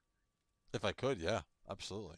I love it. Hmm. So JOYTOY actually came out with the aggressors for the Blood Angels. I don't think they came out with other versions of the aggressors, but I love the character model of the figure itself. If they came out with Grey Knights aggressors, absolutely. They look awesome. They look Gotcha. awesome. All right, so we have a couple. Really, it's only these guys that are left. You're gonna see in a minute what happens when I end my turn, where I'm essentially butt up against the Tyranids, this particular unit, when they try to move or they try to attack me. I'm in a good defensive stance I believe it's block and then attack back. They have a counterattack by default. And then we have this one particular unit that's out here. We don't know what else is in the fog of war, what else is going on, so we're going to end our turn. Positional real. So see what I mean? So yeah, so they jumped at them, but the aggressors have the ability to shoot at something that's jumping at them. So these guys don't. They also had a side attack on my intercessors, and they actually hurt my units pretty badly. So all right, so now it's my turn. One thing that will happen that you'll also notice is between boards, you don't get an automatic fill of your unit, right? Let's say these Hormagots had killed 2 or 3 of my pack. I automatically wouldn't get a refill on the pack going to the next board. So it's always something to keep a heads up for. You might lose that particular guy.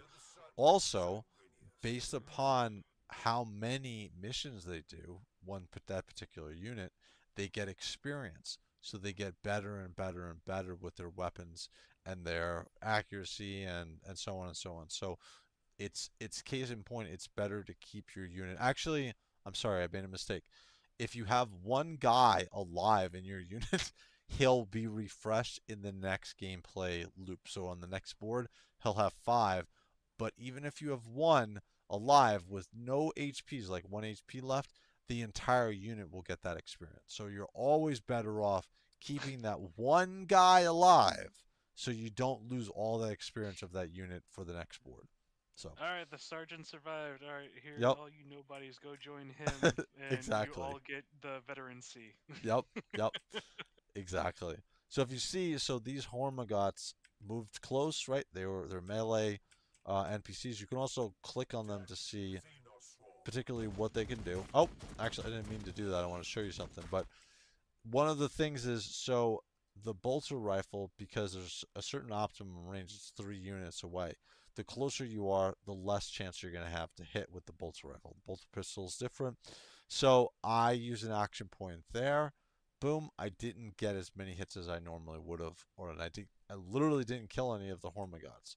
But good thing is I have these guys over here, and I think these are going to be at the perfect distance away from them to get their bolter rifle shots off. Yeah, I'm at 75% is the max.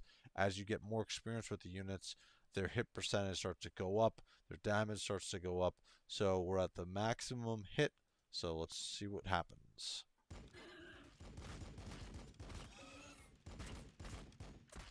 Alright, so we got 3 of them left. And the aggressors took out the other pack that was here. And do I have enough action points to move them close enough? Actually, I do.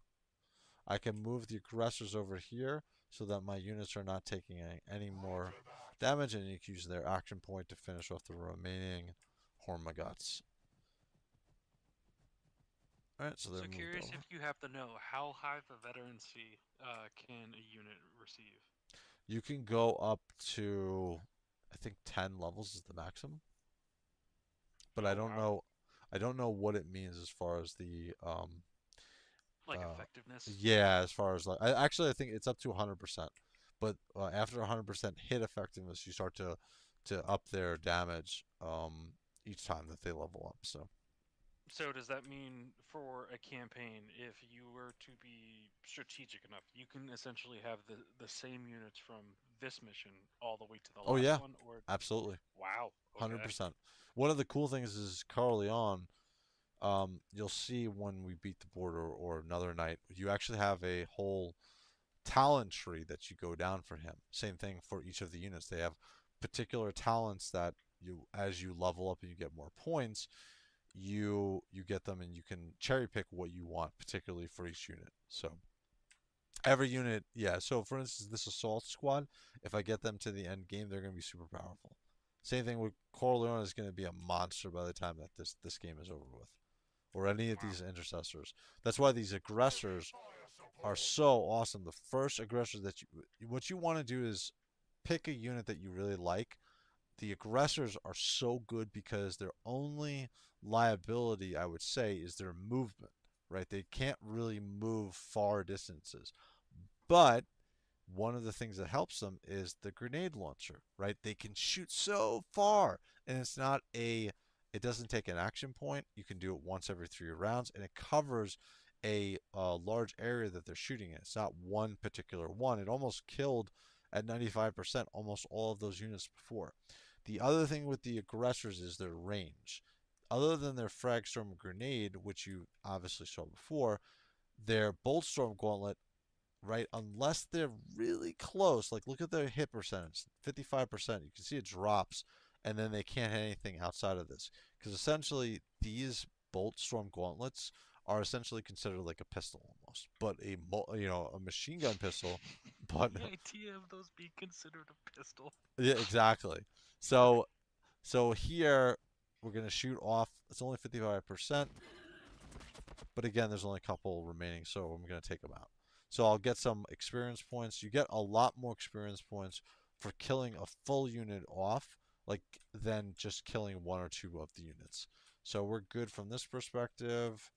Gonna move him back. I think we're gonna get some more Fog of War guys coming up.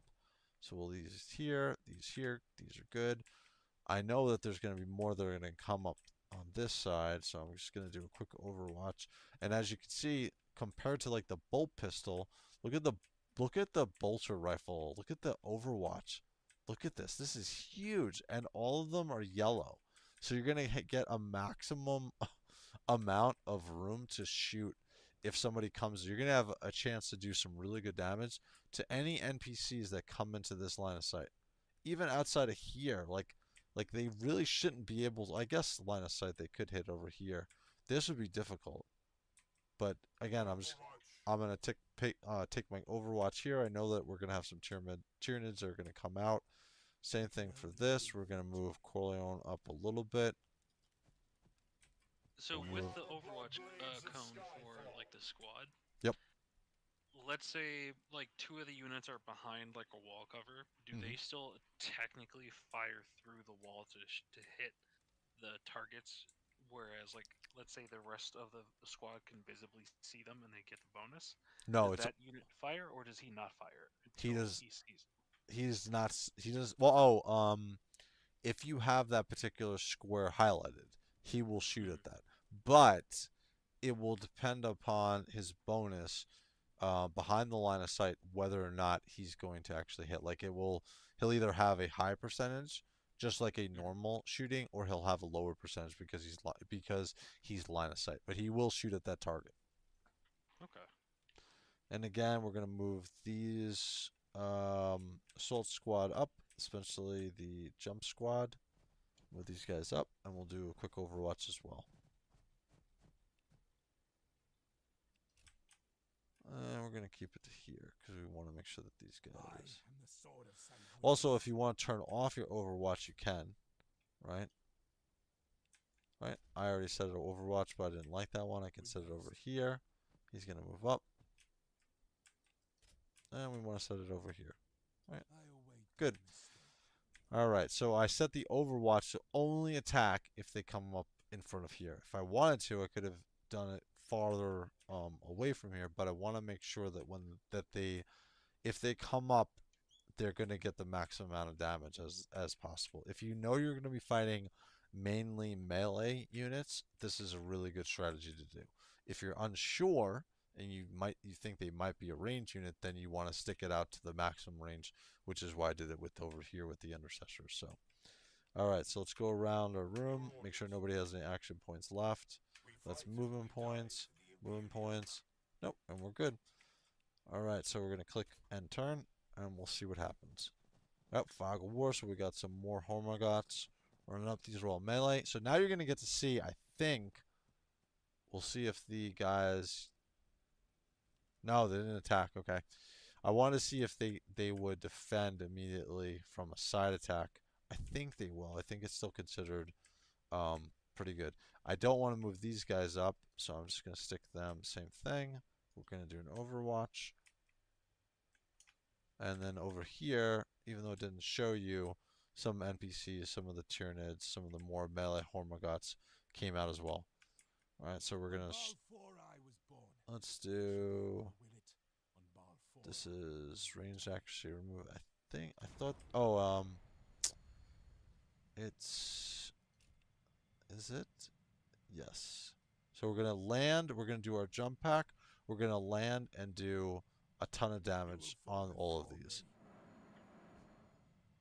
Let's do it. Now, one cool thing about the chainsword with Corleone specifically is he has a lot of cleaving action. So if you have like this instance where we have a unit that we're attacking with multiple units and not just 1, 2, or 3, he's going to cleave that unit. And what's great is, just like I said before, because he's a special character, he has more than one action point. So now what's great is I can immediately finish off the remaining, actually almost all the remaining Hormagots. This dude's like randomly left there. So we're going to do our jump squad over here. And what's great is if you do the jump in, most of the NPCs in this game, especially the larger units, if you try to move, like let's say you moved to the tile here, and then you move to here, well, because you're technically one tile or you're on top of the NPC will get a free attack on you because it's considered a defensive play. But because you're jumping in, there is no defensive play. You don't have to ever worry about that outside of, I think, some of the ranged classes will be able to shoot you from the air as you land. But anything that's melee, you don't have to worry about that. So now that we jumped in, we're going to finish off the one guy. And this is quite overkill. And he's hamburger meat. So he's dead. So I was saying before, remember what I was talking about with the fog of war? If you step outside of being able to see it, you lose all semblance of what's in here. Right? So if an NPC all of a sudden came and started coming from behind me, I wouldn't know what's going on because I lost that line of sight for the fog of war that's going on. So we'll jump around. We have one action point here. Oh, that's right. We have these guys here. So now we're going to get to see maximum range. Yep, 75%. They're going to turn around. They're going to shoot at the Hormagots. And you can see a huge difference when they're like 1 or 2 as far as like the accuracy.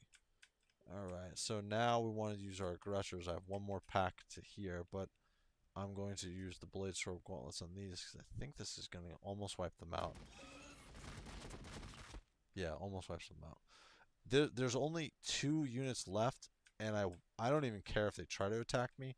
I'm more interested in these guys because they have a side attack. I don't think that the defensive play will work too great on those guys. So I'm going to take these intercessors and I'm going to wipe them out. Great. Perfect. So I have these melee characters, melee Tyranids in front of my aggressors. I'm in a really good position. These guys are protected. If the Tyranids try to do to move over and up, they're immediately going to get hit by aggressors because they're on top of the aggressors. So they're immediately, think of like a magnet, right? If they try to move away, the magnet's immediately going to follow and smack them. So let's move around, make sure there's some action points left. Nope, just some movement points, which I'm actually going to take advantage of for these guys here and move them back. And my line of sight is good, so I have a better line of sight for the final war. Him, oh, he still has 4 movement. Jeez Louise. So I'm going to move him not too far away. Just going to move him over here. And I'll turn him around. So I have a good coverage of my fog of war. So if any NPCs come, I'll be able to see what's going on. Alright, so we're good. We'll tab around.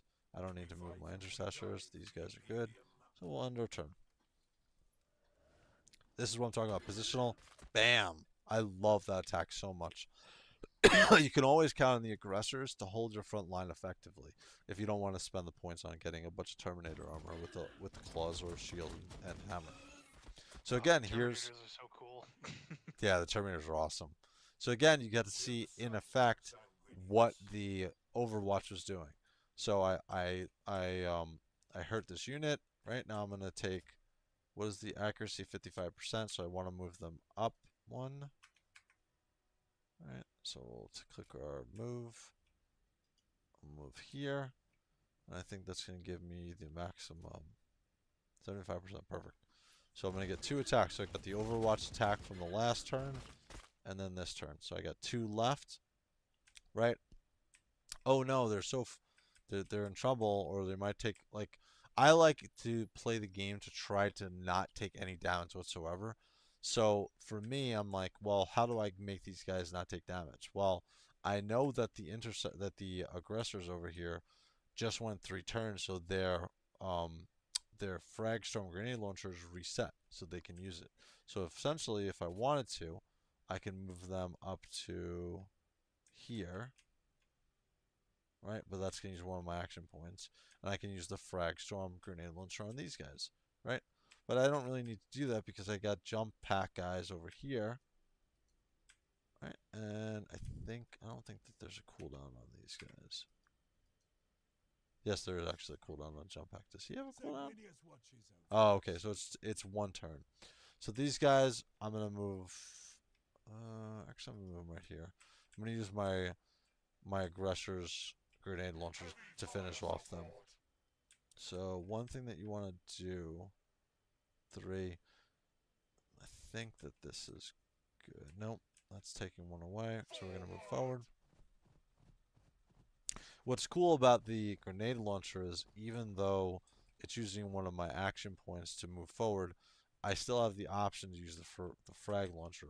The one thing you want to be careful of is if you use all of your action points and your movement points to move forward, but you have an ability like the frag storm grenade launcher, it's going to end your turn. You're not going to have the opportunity to use it. So you want to plan to make sure that you're using it effectively. So here it's 90%. So let's shoot it off. Boom. and I don't have to worry about my intercessors taking any damage. And that's it. You can fight. I'll give you that. Nice. I don't know yet if you truly are scions of Sanguinius, or just some ruse of the Archmagos. Battle will decide. It always does. Again, when you listen to this back, the voice acting is awesome on this. Oh, we got another dude. Oh, definitely. Form on me, brothers. Yeah, especially since I'll be able to accurately tell when you're talking about something visually. Exactly, without the lag. So again, so that's the first. So we're gonna stop here. So this is the first one, but this gives you a pretty good understanding of the general tactics of what you want to do in this game, and it's important to know that, because if you plan on playing Everlasting, or when the Astra Militarum comes out, it's the closest. It gives you an idea of what the strategies are. I'm very interested to see what the Astra Militarum are going to have. I want to see some awesome tanks. I want to see some great artillery. Because they've taken so long and they've done such a good job on some of the other units that they've come out with, I think they're going to knock it out of the park with the Astra Militarum. So yeah. So that's it. So we're going to click proceed. It gives you a quick rundown of everything that happened, right? Obviously my aggressors were the majority of the ones who were killing everything. I think they took out four full units, right? The intercessors and the assault squad was this. This is melee attacks, and this is your ranged attacks. So we're going to click proceed. And yep. And then this will give you some of the storyline. This the woman who does this awesome. Of the far future, there is only war. Oh god, this is so People awesome. are born, they live, they suffer, and die. Rarely of natural causes. Days prior to the fall of Cadia, Well, shut up now. Dante faced his greatest You guys can hear challenge. this. It's awesome. High Fleet Leviathan had broken through the Krypton shield, and the Tyranids bore directly for the sacred homeworld of the Blood Angels. I learned so much just from this game about Warhammer. Well, that's the great thing about every one of the games is they have so much lore and just like stuff Sons that of they can provide. Sanguinius rallied from Yep. the far corners of the galaxy. This looks Complete awesome. strangers died side by side as brothers. Yet even this unprecedented congregation could not hold back the great devourer. Yep. High Fleet In Leviathan. their darkest moment, the Blood Angels gathered around Lord Commander Dante. A last stand. They gave themselves to the Red Thirst and stood in defiance of the alien. Not for survival, for the chapter was doomed. Dante was like, The honor I of can their die father, finally. The great angel Sanguinius. Nope. No, you can't. And then, pandemonium. The Yep. Sicatrix Maledictum opened and tore the galaxy in two. Yep. Time stretched, contorted. All the chaos Demons jumped of in. Khorne poured across the moon of Baal Primus, tearing That must have at been cool. Xenos and Marines alike. Havoc reigned.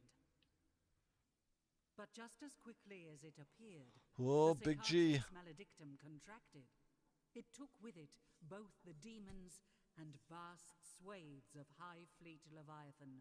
Yep. In their place, the Indomitus Crusade appeared, Yep. helmed by the avenging sun himself, Primarch Robute Gilliman. I had no idea who the hell she was talking about when I first. The blessed Primarch didn't just bring relief to Oh. Baal. Oh my god, seeing He those brought with Tyranid him the skulls Primaris Space Marines. Marines, thousands Yep. bearing the mark of the blood drop. The Primaris Primaris were larger, Marines. stronger, more resilient than their firstborn brethren. But Oh, to so the this is Blood actually just Angels, given the whole they like initial represented a Mhm. different induction of the kind Indominus Crusade. salvation. Yep. Okay. The promise of these super So yeah, this is soldiers a really good was game of to an play then. improved Yep. gene line, more pure and closer to that of Sanguinius. Away from prying ears, Archmagos Call whispered that they showed fewer signs of the flaws that plagued the great angel's blood. No more thirst beating at their hearts. No more Just- armor to be painted black. Yep. A semblance of normality has since returned to Baal. The monolithic Indomitus Crusade prepares to leave.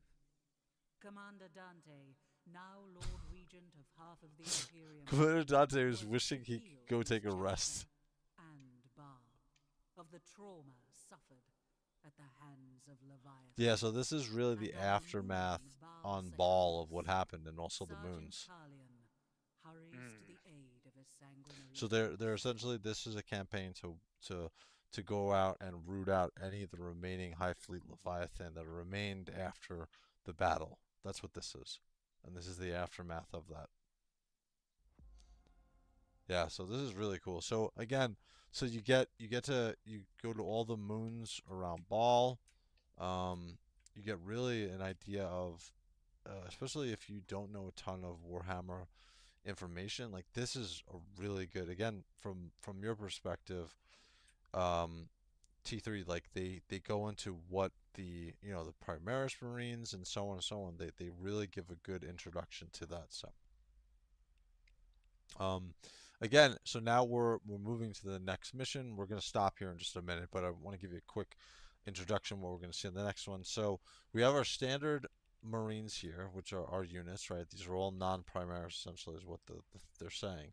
But if you look where it has a number next to them, it tells you how many missions they've been on, right? So it's going to give you their experience rank, essentially. I think it goes to 10, I think is the maximum. But you always want to keep your guys, essentially, like I was saying before, if 4 of the dudes die, but you finish mission with one guy and he has no HPs or like 1 HP, you're still going to get the same unit with another experience level for the next one. So you want to keep these guys alive as much as you can. And then the other side of this is each time that you go, you get a certain amount of points, right? 400 of 600, 6 of 8. You can look over here, and these are your new units that you have available to you, right? So we can either add more of our, assault squad. We can add more of the intercessors. If you're smart, you'll add more of your aggressors. Here's your terminators, and then also later on you'll be able to get points to change their gear. So instead of dual electrified claws, they could use different armaments. And then over here you have the Sanguinary Guard, which are actually pretty awesome. So, but if you see, there's a certain point, and again, if you play the tabletop, you understand that, right? There's a certain amount of points that are required for these particular units. So Sanguinary Guard is 185, Terminators is 195, Aggressors is 120. Great point distribution for these guys. And then the Intercessors are 70, and then the Assault Squad is 70 as well. So I have 400 of 600 here, right? One of my things that I would do if we're playing the next mission right away, is I would actually remove all of these guys. Now these guys go into storage, so you're still going to have them available, but I would just build up my aggressors, right? So I can only get one right now. I like the Terminators, right? And 1 of 3 means how long you can, how many days, or essentially I think it's missions, before you can get another one. So 3 missions, you can get another Terminator. 1 mission I complete, I can grab another aggressor. So at the end of this mission, next mission, I can grab another aggressor. So I have 435 of 600. Actually, this is new. They didn't have the Sanguinary Guard available.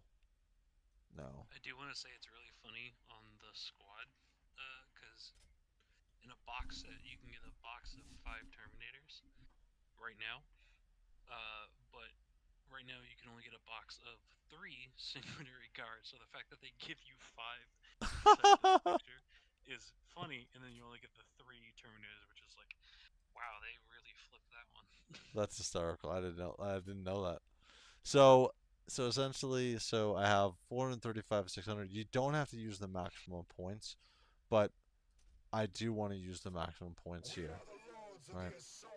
Hold on a second. Where is, actually, I don't want to buy these. I just want to use my reserves, because again, these are the guys who are going to have the experience. So I know the next board is going to, I know what it's going to entail.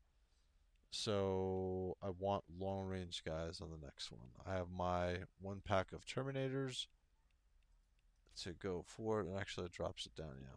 So I have. So if we go back to, here we go. My next mission, I'm gonna have a named Corleone, which is great. He should be wearing a helmet, but he's not. We have my 1 pack Terminators.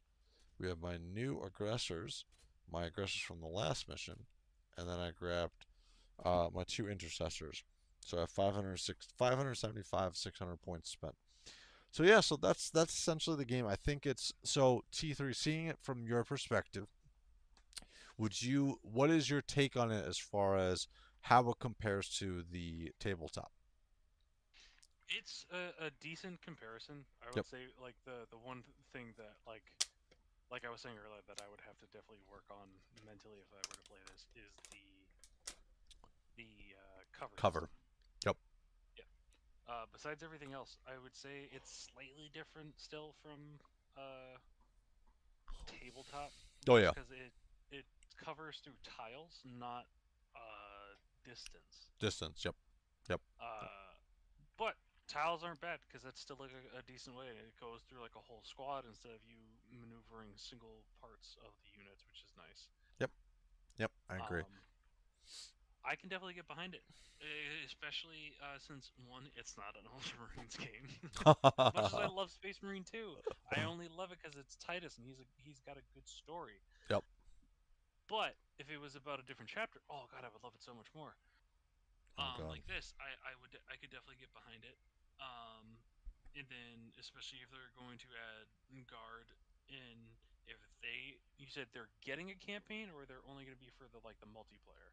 We're not sure what. So it's going to be. I believe they have a big announcement. They're saying on December 10th. So it's possible they might announce an expansion pack to this, where the Astra Militarum, or they have another, or maybe they'll do more with the Blood Angels. But as of right now, I think the Astra Militarum is just going to be for the Everlasting mode, which is you take over the planets and you fight the other, excuse me, the other factions. Okay. So we'll see. But we don't know yet. Again, they're supposed to have a big announcement on December 10th, so we'll see. We'll see what they do. But again, I think that from my perspective, never playing the tabletop, this is the first game. I know I say I love Chaos Gate, and I do, but this is the first game that really got me into Warhammer. I remember I bought one JOYTOY Chaos Marine, Black Legion Marine, because I was like, they're really awesome, but I wasn't collecting 1/18 scale at the time. G.I. Joe Classified just started to really pop off. And I was like, let me buy one figure and let me see. And when I bought that one Chaos Marine, Black Legion Marine, I was like, oh my god. And then I was playing Battlesector and I saw that they had models of the figures, Joy Toys, that looked exactly like the Intercessors. And I was like, oh my god, that's so cool. And then when I saw that they had models, they came out with an aggressor, I was like, I'm sold. I'm sold, I'm sold, I'm sold. I'm sold.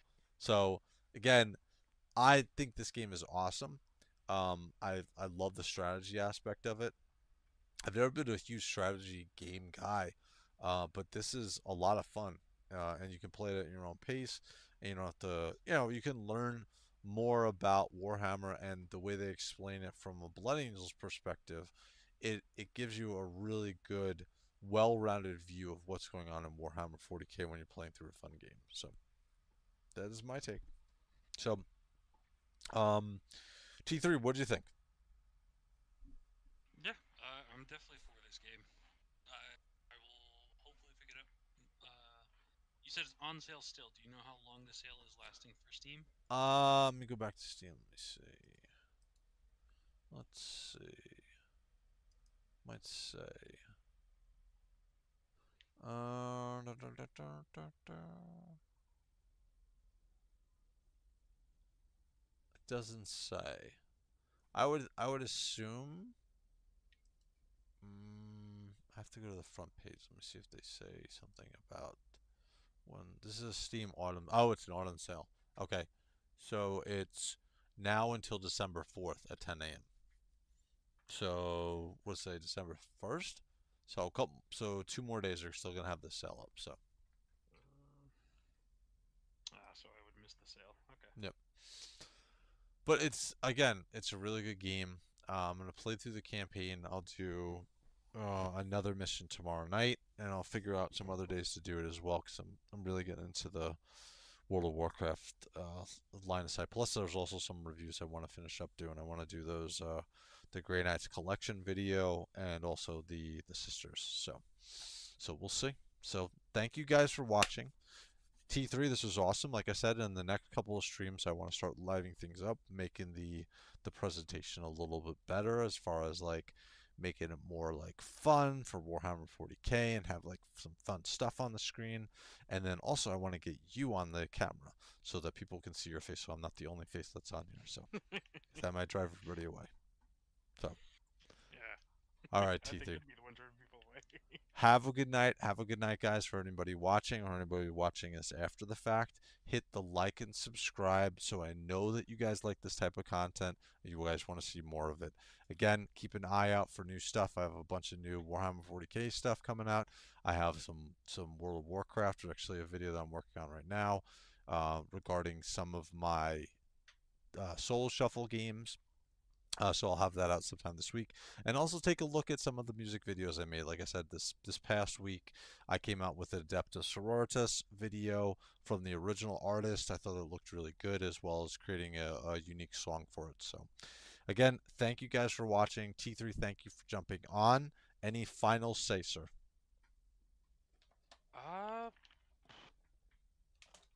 No, I've got nothing. Just hey, everyone, come support Wraith. Please like his fantastic work on all of his music that he's been making, because it is absolutely fantastic and it definitely needs that extra support. I appreciate it. Thank you, T3. Thank you guys for watching. Anybody who's watching after the fact, thank you, guys. Have a good night, and I'll be seeing you. Wraith out later.